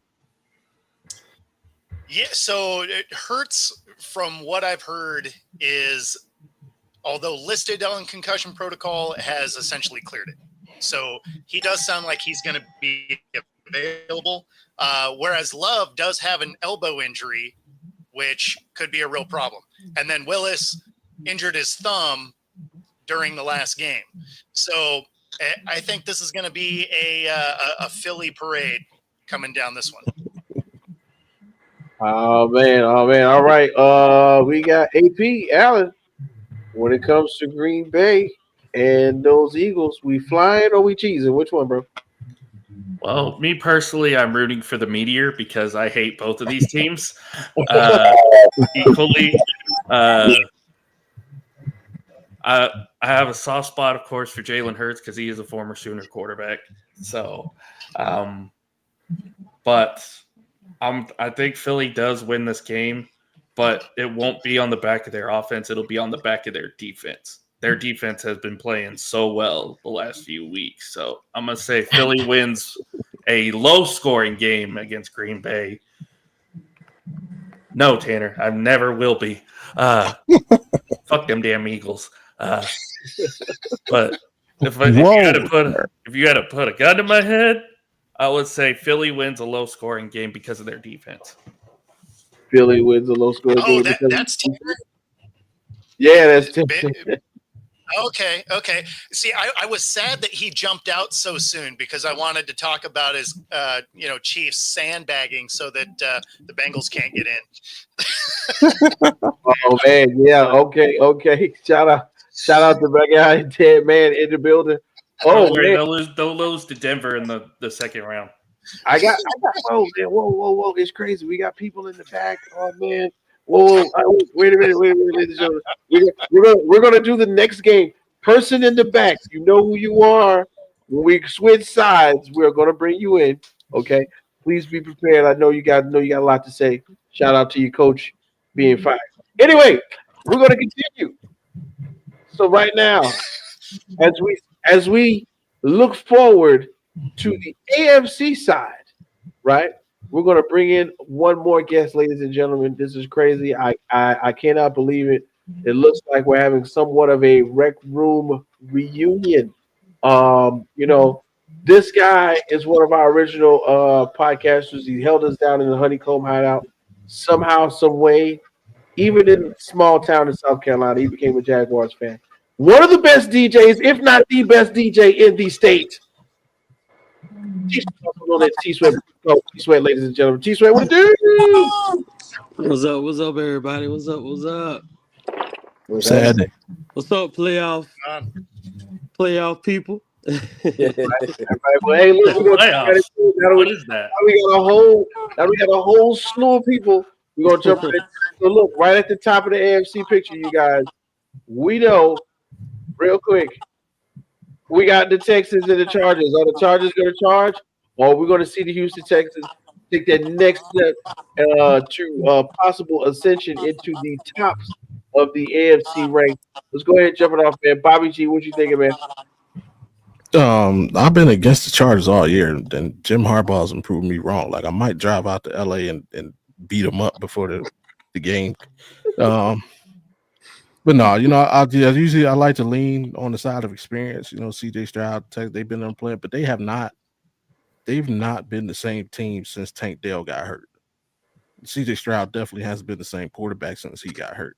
Like you could mentally see that. You can see that day it threw off his whole game. But I'm a believer in that Chargers defense, man. They are legit. So I'm gonna go with the Chargers for the mini upset.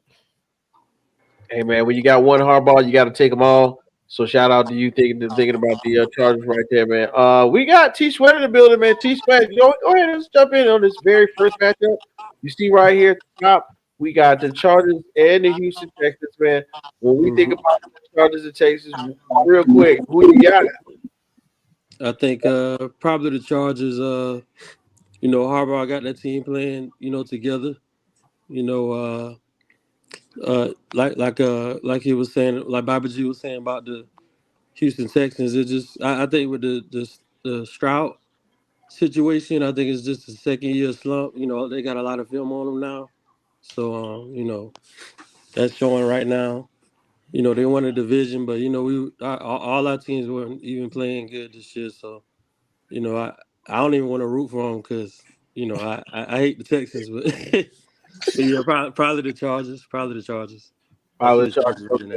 Yeah. That's what's up. So Uncle Bo, well, what you think about on this one, man? It looks like we kind of tied as a group right now. Yeah, no, I got the Chargers here. One of the things for the Texans is it's been 5 weeks since they were able to score more than 23 points. If you're scoring 23 points, you're not beating the Chargers because they can put up some points. And then on the other side, something that isn't talked about enough is they have a top 3 defense. So if you are struggling to score points against the Titans and you get a safety as your only 2 points of a game, you go against a better defense than the ones you were facing. That doesn't bode well for Texans. So I'm going to go with the Chargers. Oh man, Chargers are going to charge us like 8 hours. Well, fun fact before I get into this, there's the possibility that you could have both the Rams and the Chargers hosting the prospective championship games. So you might have both the AFC and the NFC championship game in SoFi Stadium this year. There's a chance. It's not saying it's going to happen, but there's a chance that it could happen. The only other teams, because the Rams are the 4 seed, Chargers are the 5 seed. So you could potentially, if the Chargers face the Broncos in the AFC championship game, then they will host it. Yeah. And the Rams could host the NFC Championship game as well. So you could see SoFi Stadium hosting both title games back to back. I would not put money on that. Which is probably not. Probably not. I'm going with the Chargers as well. We mentioned it, top 3 defense. Harbaugh's done a great job with them. I really feel like, and I know you said it, Bobby, since Tank Dell got hurt, CJ Stroud has not been the same quarterback. really since Nico Collins got hurt early in the season, CJ really hasn't been the same quarterback, honestly. They've been kind of getting carried a little bit by Joe Mixon and that running game. Joe Mixon kind of fell off a little bit too. It's just not the same Texans team that we've seen at the beginning of the year. And I think they're, no offense, T-Sweat, they're a byproduct of a bad division because Jaguars are terrible, Titans are terrible, Colts are terrible. Yeah. And the Texans are just the team that kind of is the best of the worst division. So I gotta go with the Chargers. Did you think that they were going to struggle anyway, since he was on a bunch of podcasts in the offseason talking about how no one was going to get to him? Yeah, it's a young man mentality. So look, check this out. Kind of like in Chicago, right? Kind of like in Chicago. Kind of like in Chicago. Very much like in Chicago. So look, I'm in there. I'm in the thing. I'm looking at a couple things. It's coming out some way. Got to mention T-Sweat. You gotta have 1 minute to yourself, man. 1 minute to yourself. As we know, T-Sweat, Jaguars fan. Coach Peterson gets fired, but somehow we got the rest of the front office. What you thinking right now, as far as the ascension or the defense of the Jaguars, bro? Go ahead, get it in real quick. Oh, okay. I definitely think it was time. You know, he had his time. You know, we had our little. Speaking of the Chargers, you know, that was our little highlight, beating them in the playoffs. Other than that, you know, stuff wasn't going right. But if I had to think about another coach that we should have, I really want the defensive coordinator from the Lions.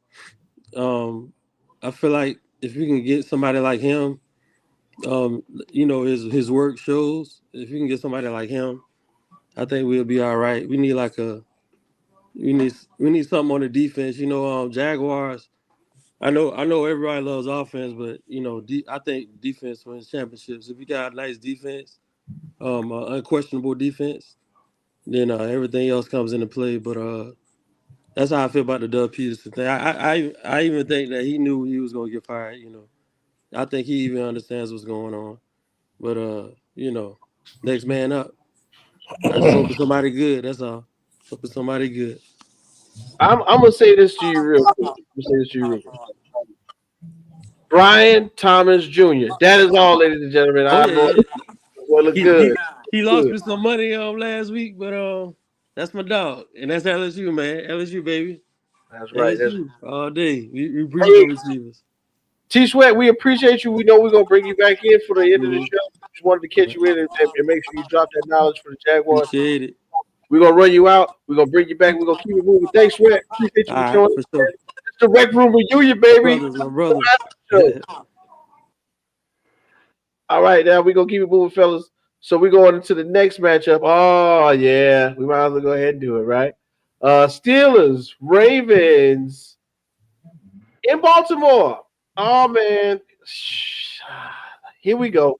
I might as well kick this one off, right? So for me, I'm looking at this one as if, hey, look, if you're gonna go out, you might as well go out guns blazing. Okay, you might as well go out against one of the toughest opponents in the division right now, who are actually somewhat on pace to do what they have set out to do, which is possibly make it to a Super Bowl. Now, will Lamar be the MVP? I don't know. There's a lot of fingers are pointing to Josh Allen because, of course, I think it's happening like how LeBron was MVP, or really close to winning MVP. So Lamar having two, I think this third will be really hard for him to get. So I'm somewhere thinking it's going to go to Josh Allen. But in terms of what I think is really going to happen, oh yeah, I think MVP is Jackson Smith. Joe likes that one, Tanner. Joe likes that one. Okay, Jackson Smith and Jigba. I want to go with the Steelers. I want my heart tells me to go to Steelers. You want to know why? Because Lamar Jackson does not beat the Steelers after he plays us the first time. We always get him that second time, whether it be at the playoffs or in the season. Of course, right now, this is not looking like one of those times. Our defense is just a little banged up, just a little bit. And Russ and Pickens are not doing the thing that they were magically finding ways to do at the beginning of the season. To me, if I got to think with my heart, I got to go Steelers. But if I'm thinking with my brain, I'm going Ravens on this one, man. And it hurts. And it hurts for me to say that. But yes, I would love that for George Pickens to go off. And I don't even want to be, if it's 21-24, I'm happy. I'm not even mad. If it's 21-24, I'm good with that. But I think it'll still be, if it's a crushing loss, I don't know, man. We might have to figure out some new things to do in Pittsburgh. But hey, guys, when we think about the matchup for the Steelers and Ravens, what you got, AP?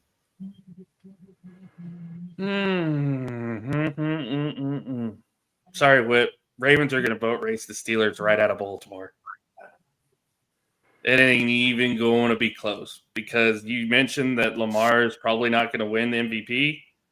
Well, he's going to go off in the playoffs if that's the case, I think. So give me the Ravens in a blowout. Thanks, Alan. I thought we were friends. Anyway, sorry. Coach Joey, what you got, man? Ravens, Steelers, what's up? Whew. I'm going to go Ravens, man. I'm going to go Ravens. What I've been seeing from Russell Wilson these last few weeks, I have not been impressed. I'm not sure what's going on.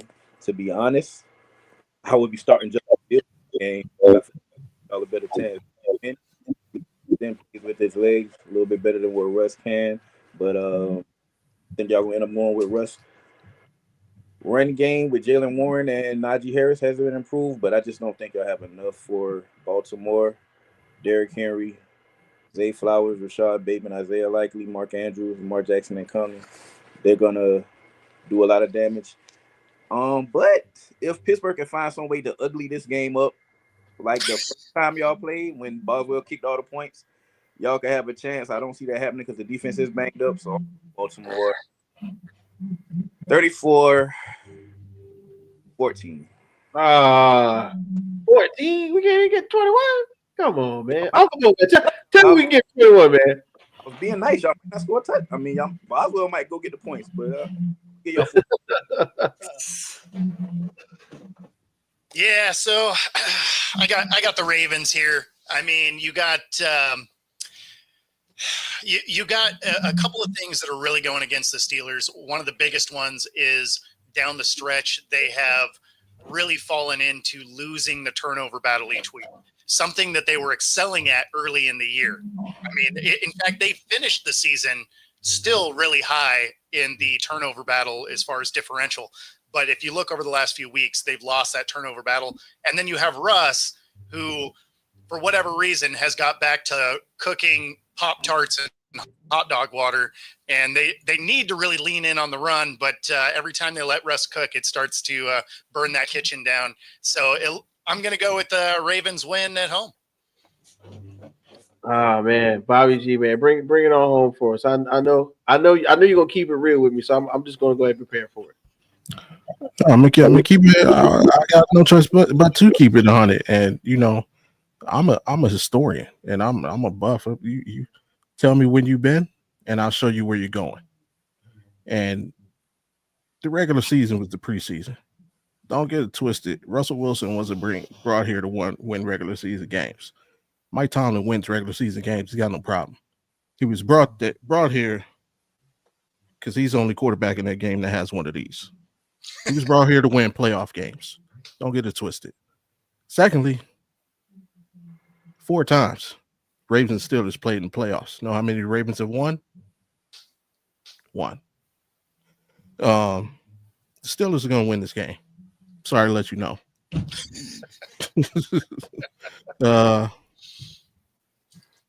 We talk about all the struggles Russ had, but Lamar also struggles in what? Winning playoff games. He's won 2 in his career? Derrick Henry, he also struggles in winning playoff games. Matter of fact, his only playoff victory came against the Baltimore Ravens. It's gonna be a slugfest. Yeah, it is gonna be ugly. So Coach Joey's right from that standpoint. It's gonna be ugly because the Ravens and Steelers play ugly games, and unfortunately for the Ravens, the Steelers come out on top most times than not, especially in the playoffs. So And this ain't me being frugal. I told y'all at the beginning of the season. Y'all can go back and look at the tape, LTS Sports Show preseason. I called the Pittsburgh Steelers being a surprise team. I said, look out. Like Russ, he ain't here for the regular season. He's here for this moment right here. So Steelers win 13-10, ugly it up. And, Lamar goes home sad one more time. Had to drop a bomb for that one right there. Had to drop a bomb. Right there, boy. Appreciate you, Bobby G. Yeah, that's what I'm talking about, man. Close that one out. Let's go ahead and get to the next matchup, man. To fellas, I'm not gonna lie to you. This is the future meets the present. It's like it's like John Connor meets the guy that came to save his mom in Terminator. You know what I'm saying? For me, that's what. Yeah, exactly. Y'all, if you know Terminator, then you know exactly. Kyle Reese. There we go. It's like Kyle Reese, which would be Josh Allen, and John Connor, which is Bo Nix, in the same game right here. The present and the future are meeting because, hey, look, Bo Nix. I told y'all, watch out. He's older than some of the defensive linemen that he's going to be playing against. But at the same time, it has looked, if there is another comp to possibly be out there for offensive rookie of the year, Bo Nix has been proving it time and time again. Unfortunately, Sean Payton and Russell Wilson didn't work, but Sean Payton and Bo Nix seems to be going in the right direction. And this is one of those where Superman's cape will have to get tugged on in order for them to pull a win out. So with this one right here, guys, Buffalo, Denver, it's gonna be cold. Capital C, cold for this one, ladies and gentlemen. So go ahead, man. Let's go ahead and throw it to Bo because this is something you should know about. Yeah, I mean, the Bills are going to win this game. It's going to be at home. It's going to be cold. Not to say that Denver doesn't know how to plan that, but this is also a rookie quarterback in a playoff situation, hostile environment. The Bills Mafia is loud and rowdy. So this is it's going to be an awesome game. But yeah, the Bills are going to get this at home. Yeah, definitely going to be an awesome game. And if I was a Bills fan, I think I would do like they pay the fans. If I'm not mistaken, like $26 an hour to come and shovel snow, and then you get free tickets to the game. And then I think I would just long john it up, 2-3 layers of long johns, and I'm out there shoveling just so I can get my free ticket to the game to watch the Bills play. All right, Joe. Bills. I'm gonna go upset special on this one. I'm gonna go with Denver. Ooh, I like it. Good one. Bo Nix playing some very good football, especially for a rookie. Shout out to him because he helped me win the fantasy Super Bowl this year. But let's take a second real quick. This Denver Broncos team was absolutely pathetic last year. All right, that defense was atrocious. They come back, they regroup, playing way better football. They draft Bo Nix, pairing with Sean Payton. I really think that a lot of success with teams that's going to advance and win in these NFL playoffs is who is your quarterback coach tandem. Coaches and quarterback tandems win big playoff games. I like McDermott, but they have lost some key games as well. I just think that this is going to be my upset special, my shocker pick. I think Denver goes on the road. They get it done. They trade away Jerry Jeudy. Cortland Sutton steps up, ascends a little bit. Marvin Mims Jr. is another player that gets it going on that offense a lot. I think Patrick Surtain play a big role, a pivotal role. The lack of Buffalo not having a true number one receiver, I think, may come back and hurt them. I like Keon Coleman. Shakir is a sneaky good player, but I'm a spice it up. I think Denver wins it on the road. I like it. Bobby G, Denver, sneaky pick. I don't usually do this, but me and Joey are just meeting. So what I'm gonna do is he went, and I'm gonna tell you some stuff, and then I want you to go again because I'm gonna give you an opportunity to change your pick. let's talk about this quarterback coach count. Number one, I hate Sean Payton. So bias aside, who have the Broncos beaten for him to? Who did he play well against? Bo Nix. Yes. First of all, let's look at the division they're in. No. Three Who teams have made they the playoffs. beaten? Who have they beaten? Exactly. Who have they beaten? You lost. You beat Kansas City with everybody on the bench. You lost to the Ravens. You lost to the Steelers. You lost to every good team you played. Your best win is Tampa Bay in Week 3. So who have they beaten? Who he's playing good? They didn't lose to the Chargers. Don't believe in the false prophet. They Don't beat the believe in Chargers. the false That's prophet. a playoff team. And I mean, they got what, 9 wins? They got 8, 9. They got 9 wins, so they've won some teams, won some games against all losing teams except for 2. All right. With that being said, let's take it to. To be fair, it was like the Colts and the Browns and the Raiders and Exactly. Yeah. Exactly. Coach O's learning, rookie quarterback, road game. The Broncos are 4-5 on the road this season. Your road wins are Jets, Saints, Raiders. That ain't exact. I'm not feeling that confidence that you're getting. Lastly, I'll just leave it with this. I'll keep it simple. The Buffalo Bills are 8-0 at home. Why lose now? Secret squirrel. Seems like they always find a way to lose when they get to the playoffs. I hear what you're saying with the past. It's one to take off. Bo Nix has never been to the playoffs. I hear that. I hear that too. What does Josh Allen do when he gets to the playoffs? He beats rookie QBs. If Bo Nix had one more year, he beats rookie QBs in the college football playoff, I think. Hey, Bobby, what I'm hearing from this is don't ruin a good theory with facts. Yeah, it sounds good. The Broncos going in there and winning, but when was the last playoff game Sean Payton win? I think Sean McDermott's most recent victory is a little bit, he won one last year, right? Sean Payton hasn't won a playoff game in the 2020s, right? Ooh. Oh yeah, he wasn't coaching because he ducked out because he didn't have a Hall of Fame quarterback. That's how great of a coach he is. Wow. I don't know. I'd say that Fox contract was a win. Wow. Yeah. Anything dealing with Fox right now. We're going to go straight away from AP. What you got, man? Last run. I don't know what's worse, Fox parties or Diddy parties. What the hell's going on? Whoa. Drop a bomb.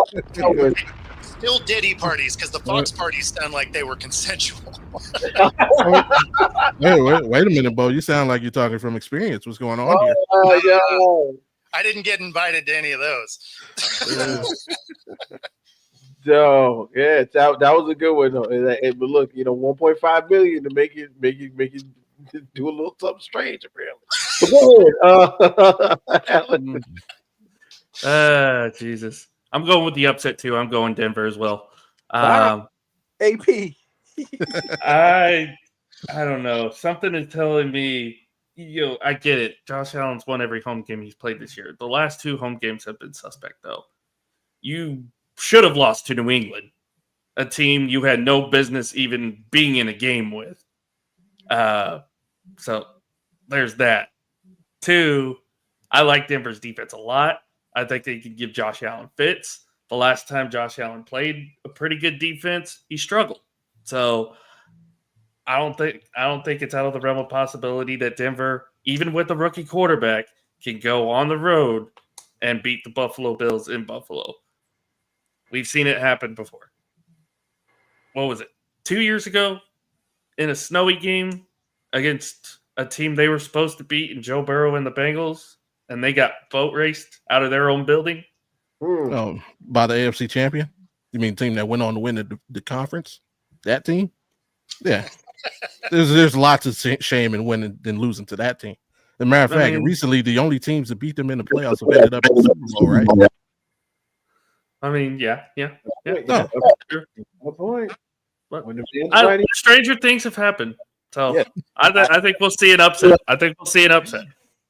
Yeah, just like that, just like you said, man, stranger things have happened. You know what was strange? Here's the thing. Everybody's saying we don't want to play the Bengals in the playoffs. I really think no one wants to play the Broncos in the playoffs. That's just me though. Hey, just like you said, Alan, there was some stranger things that have happened. Nobody wants to play the Broncos. Nobody wants to play the Detroit Lions right now either. I want to play them. Yeah, of course you would say that, Joe. Of course you would say that. And I think that it's pretty cool that somewhere in what we're going to get is a game at Ford Field with that. I'm sure the fans have been clamoring for decades. And when I say decades, I mean decades, forever. Detroit never goes this far in the playoffs. So I'm excited to look at it. Look at that one. And of course, on the other side, we got to see who's going to play Kansas City. Patrick Mahomes, still doing Patrick Mahomes like things. Somehow, some way, we have woken up the ghost of Travis Kelce, and he is alive and well. So we're also looking forward to seeing who does that. Will Harbaugh figure out a way to get his team to the AFC Championship in his first year as head coach? I don't know. Justin Herbert's looking pretty good.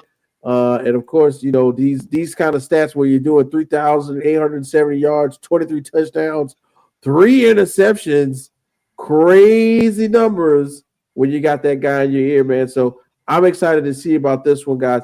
Fellas, we got to come back to this next week and revisit what goes on in about a week or two as we get closer to the championship rounds of the playoffs. I think we did pretty good with that one, guys. Look at that. We have already broken the barrier of the second hour, fellas, and we're going to do this really quickly as we get to the end of our NFL talk because we got to let Uncle Bo get some rest. I know he's over there on the West Coast, but we got to let him get up out of here in a second. So let's do this real quick, guys. We got a chance to finally figure out who's going to get the first pick in the NFL draft after this weekend was just passed. Up, magically, it's not the Raiders. Up, the Giants win a football game. Who gets it? The Tennessee Titans. It's crazy, right? Shout out to my guy Sam. Where will they go? Now, what I want to do real quick, man. First of all, we know where the pick is going, what's going to happen, and we of course got studs at the top of the draft. Of course, we got the Heisman Trophy winner. Of course, somewhere we got Cam Ward, we got Travis Hunter, Jalen Milroe, and Shador Sanders. Now, this is all I want to do, guys. First 4 picks. Are we trading any of them? Any of them. And then who's going to go first off the board? That's it. Who's going to go first off the board? And which pick would you trade? Maybe would you trade Tennessee? Would you trade the New York pick? Which one? We're going to go really quick. So we'll start at the top. Alan, who you think should trade the pick? Tennessee trading the number 1 pick because I know you have issues at quarterback right now, but that's not the only place you have issues. You have a lot of issues. You need some help on the line. You need some help on defense. You need a lot of help. And Sam's told me this many times. He wants more draft capital. Give him more draft capital. As far as who's going to get picked first, it's going to be Sanders, and it's going to be by the Las Vegas Raiders. Wow. You think he gets to the Raiders? I think he trades back with Vegas, and Shador gets picked number 1.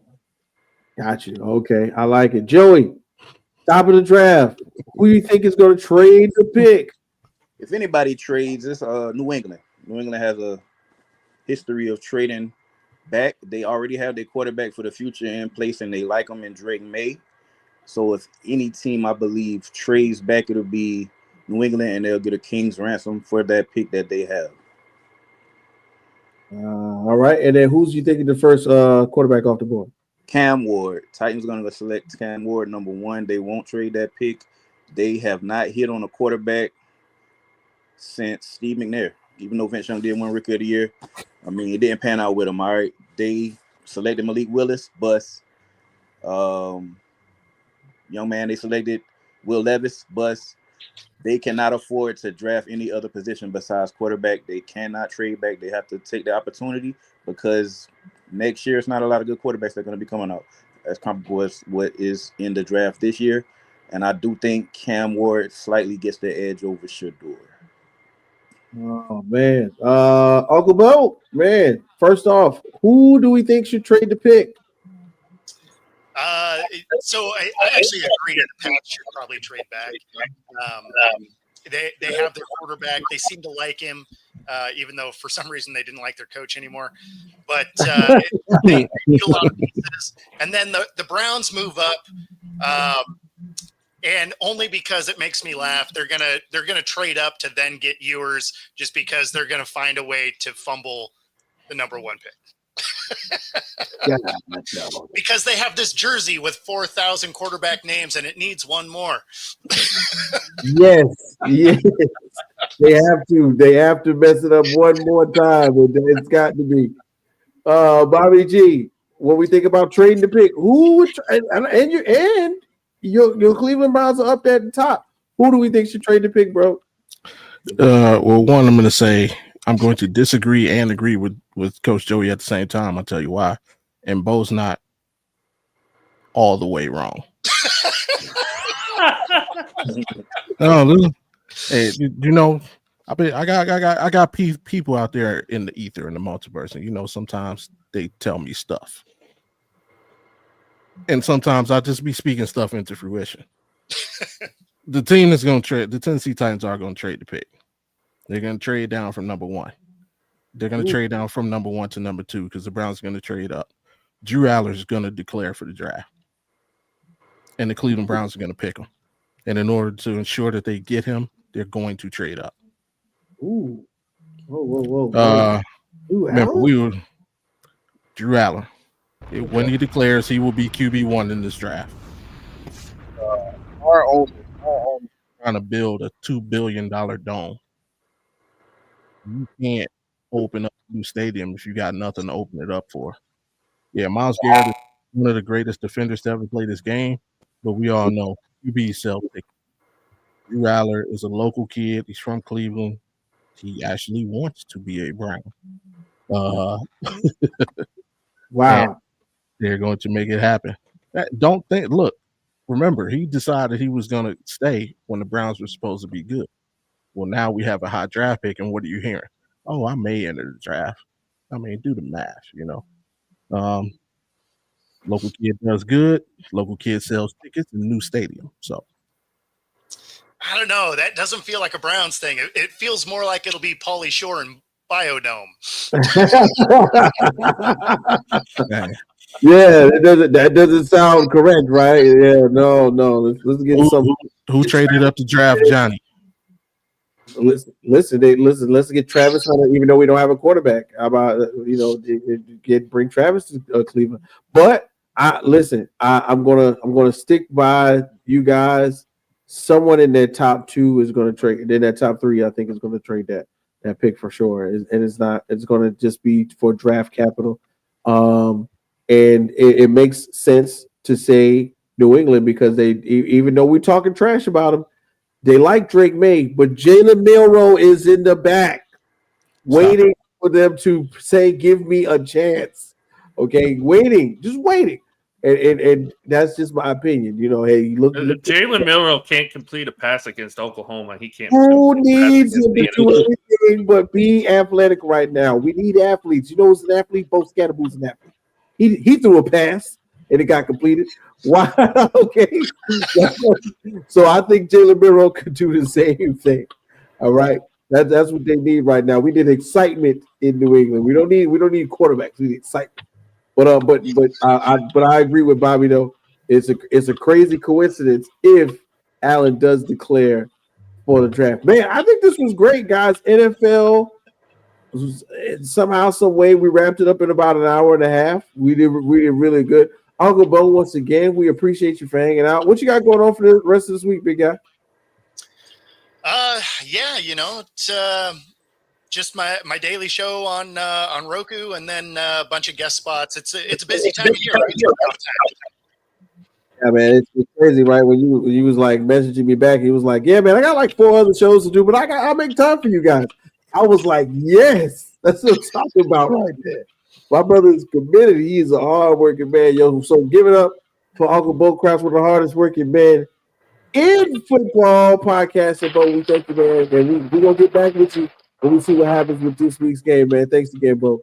You know it. Take it easy, guys. All right, have a good night, man. Woo! Boy, fellas, 2.5 hours down. We did it. We made it happen. The first show of 2025 is about to be in the books, and I can't believe it. Heart beating down my chest right now. I think we got to go to the next spot, and that is my guy, Bobby G. You got a little bit of that slice of life going on, right? I do. And something that I alluded to earlier, it's pride. When I was coming up, no matter what I was doing, whether it was sports, whether it was school, whether it was whatever you were doing, I was taught to take pride. Take pride in what you're doing. Take pride in your efforts. I think that's being lost today. And it's being demonstrated in the sports world on a weekly basis. We talked about Saquon. Should he go for the record? That pride. Pride makes you do those things. Like somebody mentioned, like he's probably going to get a gold jacket. Let's face it. Whether he gets a Super Bowl ring or not, he's probably going to get a gold jacket. You hurdle people backwards, you deserve a gold jacket. But 3 of those offensive linemen aren't going to the Hall of Fame. There are 40 to 45 guys on the sideline not going to the Hall of Fame. But when their playing days are over, to sit back and tell their grandkids, hey, I played with Saquon Barkley when. To have the stories, the memories, like, yeah, you're keeping yourself healthy, but you're robbing so many people so much more. And to take it to the lower stage, look at the college game. The talk of the week has been, was it, how did people feel about what Cam Ward did? Played in the game to get the record and then sat out once he got it. Again, how can you have pride in watching your team sink, knowing you could easily step on the field and do something about that? Like, I couldn't do that. Like, these people, 90% of that roster is not going to play on Sunday. Yeah, you're fortunate. You're lucky. You got the talent. You're the one. But 90% of that roster, all they have is that moment. That's the last great moment of their sports career. And to me, that's like watching your little brother get beat up, man. Like, nah, I'm not having that. At a minimum, I'm breaking it up. And 9 times out of 10, I'm jumping in it. We going at it. So it's like this sense of pride. We got to get that back. I don't know how we do it, but it would make the sports that we love that much better if we could get that back. Like these rivalries. I mean, in college football, these rivalries don't seem to like feel as good as they used to. And that's even though we got teams moving all over the place. Yeah, that's one thing. But I mean, Alan, does the Red River shootout feel like it? Don't feel like it did 10 years ago. I know Miami, Florida State don't have the same luster. I mean, Joey, does Ohio? They were talking. I watched a show and they were talking earlier of Ohio State, Michigan. Not it just do people even care? Because without that game, Ohio State still might win the championships. Does it? Just let's get pride back, man. Let's put pride back at the forefront of our young athletes, so that they can grow and continue and demonstrate that on a weekly basis, man. Man, when you say slice of life, that's definitely a slice of life. We got to take pride in with everything, what we man. do in everything, man. And a lot of times, I think now this is a generation of me. We got to put that team aspect back in there. Just like you said, that Red River shootout matchup. You have no pride in it because you didn't want to be there anyway. You didn't want to go to Oklahoma or Texas. You wanted to go to USC, but you transferred because the coach didn't let you get on the field fast enough. So you went to Texas because the money was there. But you know what we're going to take pride in? We're going to take pride in our team. And we're going to bring back one of our favorite teammates because he's got some more bets to talk about. We got pride when we lock it in, Tanner Dawson, man. Whoa, man. Show. Yeah, big dog. Hey, that was a hell of an NFL segment. I can tell you that much. Like, I loved every minute of it. So, great opinions, great everything here. But hey, let's make this quick, guys. Right? It is wild card weekend. We're getting into right after CFP. And these bets, let's not overthink some of these bets here. Don't overthink about what's going on here. We'll have some more locks here on Saturday morning, right here on the Rec Room Sports podcast channel. But let's get into it here. First couple games here, guys. Chargers, Houston, we're going under the 41.5. Both these teams aren't putting up a bunch of points. We already know this here. We already see CJ Stroud struggle. We know what the Chargers can do, and that's not score points when they need to. So under 41.5 is probably like probably right at 40, if anything, at the highest possibility. So we're going under there. Hey, we're going Lamar Jackson anytime touchdown, right, in the Baltimore-Pittsburgh game, right? We're not going spread. We're not going totals here. Lamar Jackson, anytime TD, look for him to make a big play when he needs to in that game. Let's pop over here. We got some more games here. Locking in bets here. James Cook over the 12.5 rushing attempts. I expect him to get up by a couple touchdowns. I expect James Cook to rush for a few more times before he gets pulled here in the fourth. So I like James Cook being a effective piece like he has been for the last few weeks. So you like that. Devontae Smith. I don't know if Jalen Hurts is going. Quite frankly, I don't care. Give me over 59.5 for receiving yards for Devontae Smith, because whether Jalen Hurts is there or not, that guy's going to get a bunch of targets. A.J. Brown has a lot of double coverage going with him. And Saquon, they're watching Saquon. That leaves him wide open, just like we saw the last week, or week 17, my bad, week 17 of the season there. So I like Smith over 59.5 receiving yards. Bucky Irving over 20.5 receiving yards. That guy's been a piece for that offense here. Rachaad White has pretty much disappeared, I feel like, for the most part there. But Bucky Irving should be able to as well be a really effective piece there in that offense against Washington. And Washington, hey, they ain't the prettiest against these running backs. So give me the over 20.5 receiving yards. Hey, Coach Joey, let's go, baby. Rams money line. Yes, Here sir. we go. Monday Night Football against the Vikings. Yes. Okay, call me crazy. Call me about the team that just played the number one seed. But do you realize that Stafford, Cooper Kupp, and Puka Nacua, Kyron Williams all rested in that game? Do you realize that defense rested the main starters for that game? That rush is going to be all over Minnesota. They're going to take the exact replica of what Detroit did to Minnesota, and they're going to enhance it, because that's what McVay does. That's what that whole coaching staff does in LA.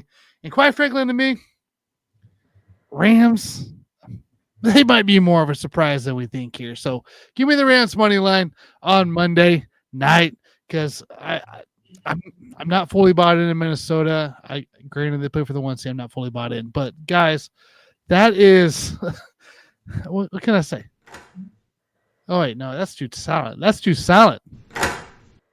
Those are the bets we're gonna lock in for this week. Hey, check us out Saturday and Sunday morning.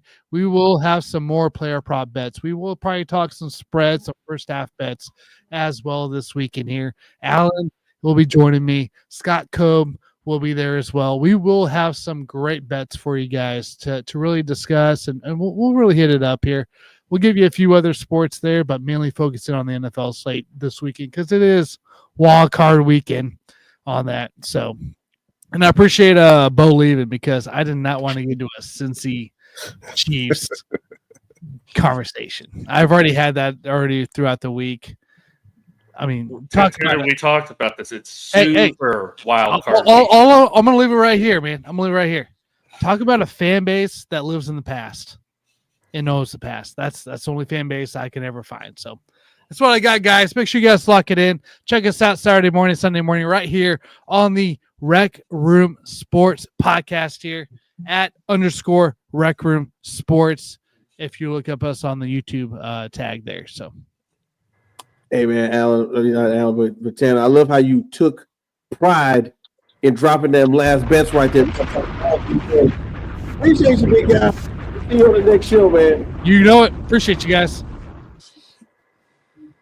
All right, man, fellas, it's coming down to the last thoughts. And you know what?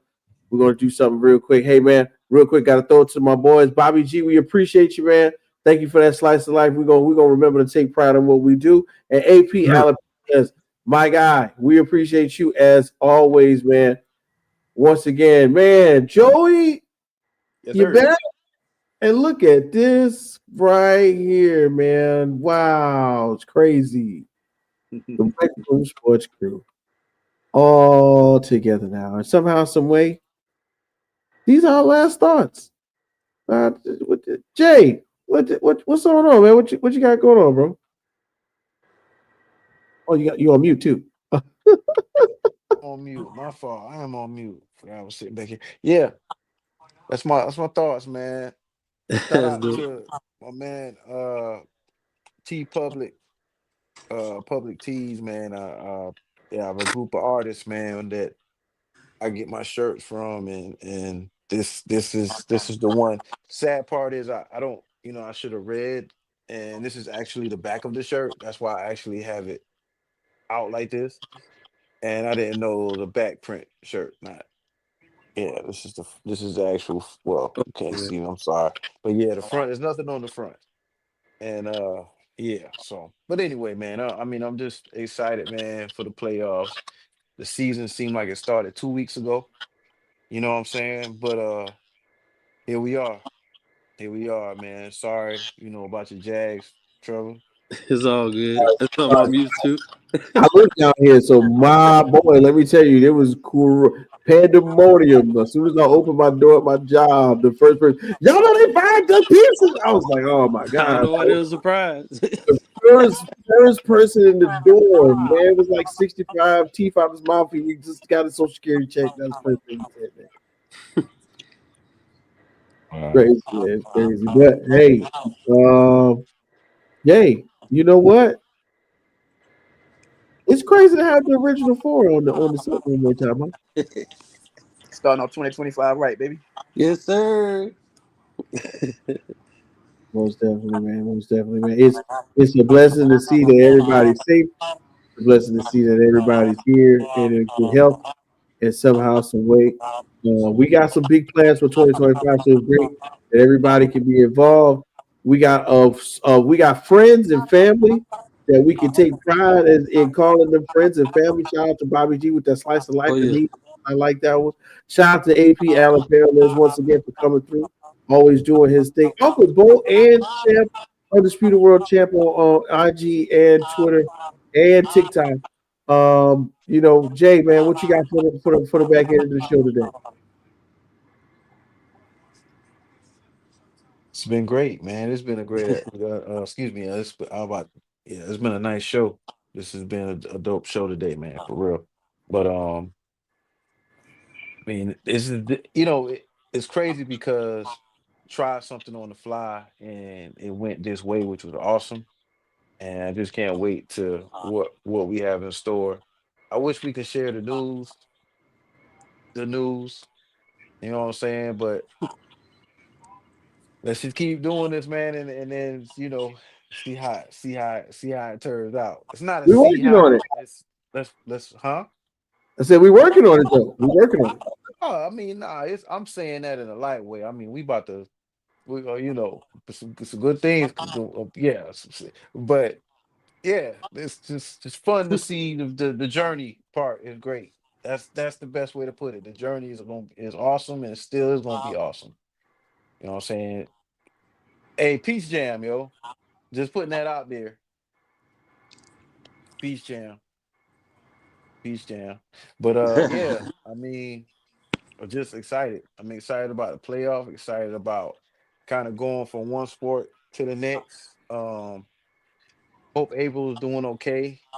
You know what I'm saying? I'm pretty sure she is knocked out sleep. I hope she's, you know what I'm saying, getting her rest and, hopefully we'll be getting her back soon, but please, get better.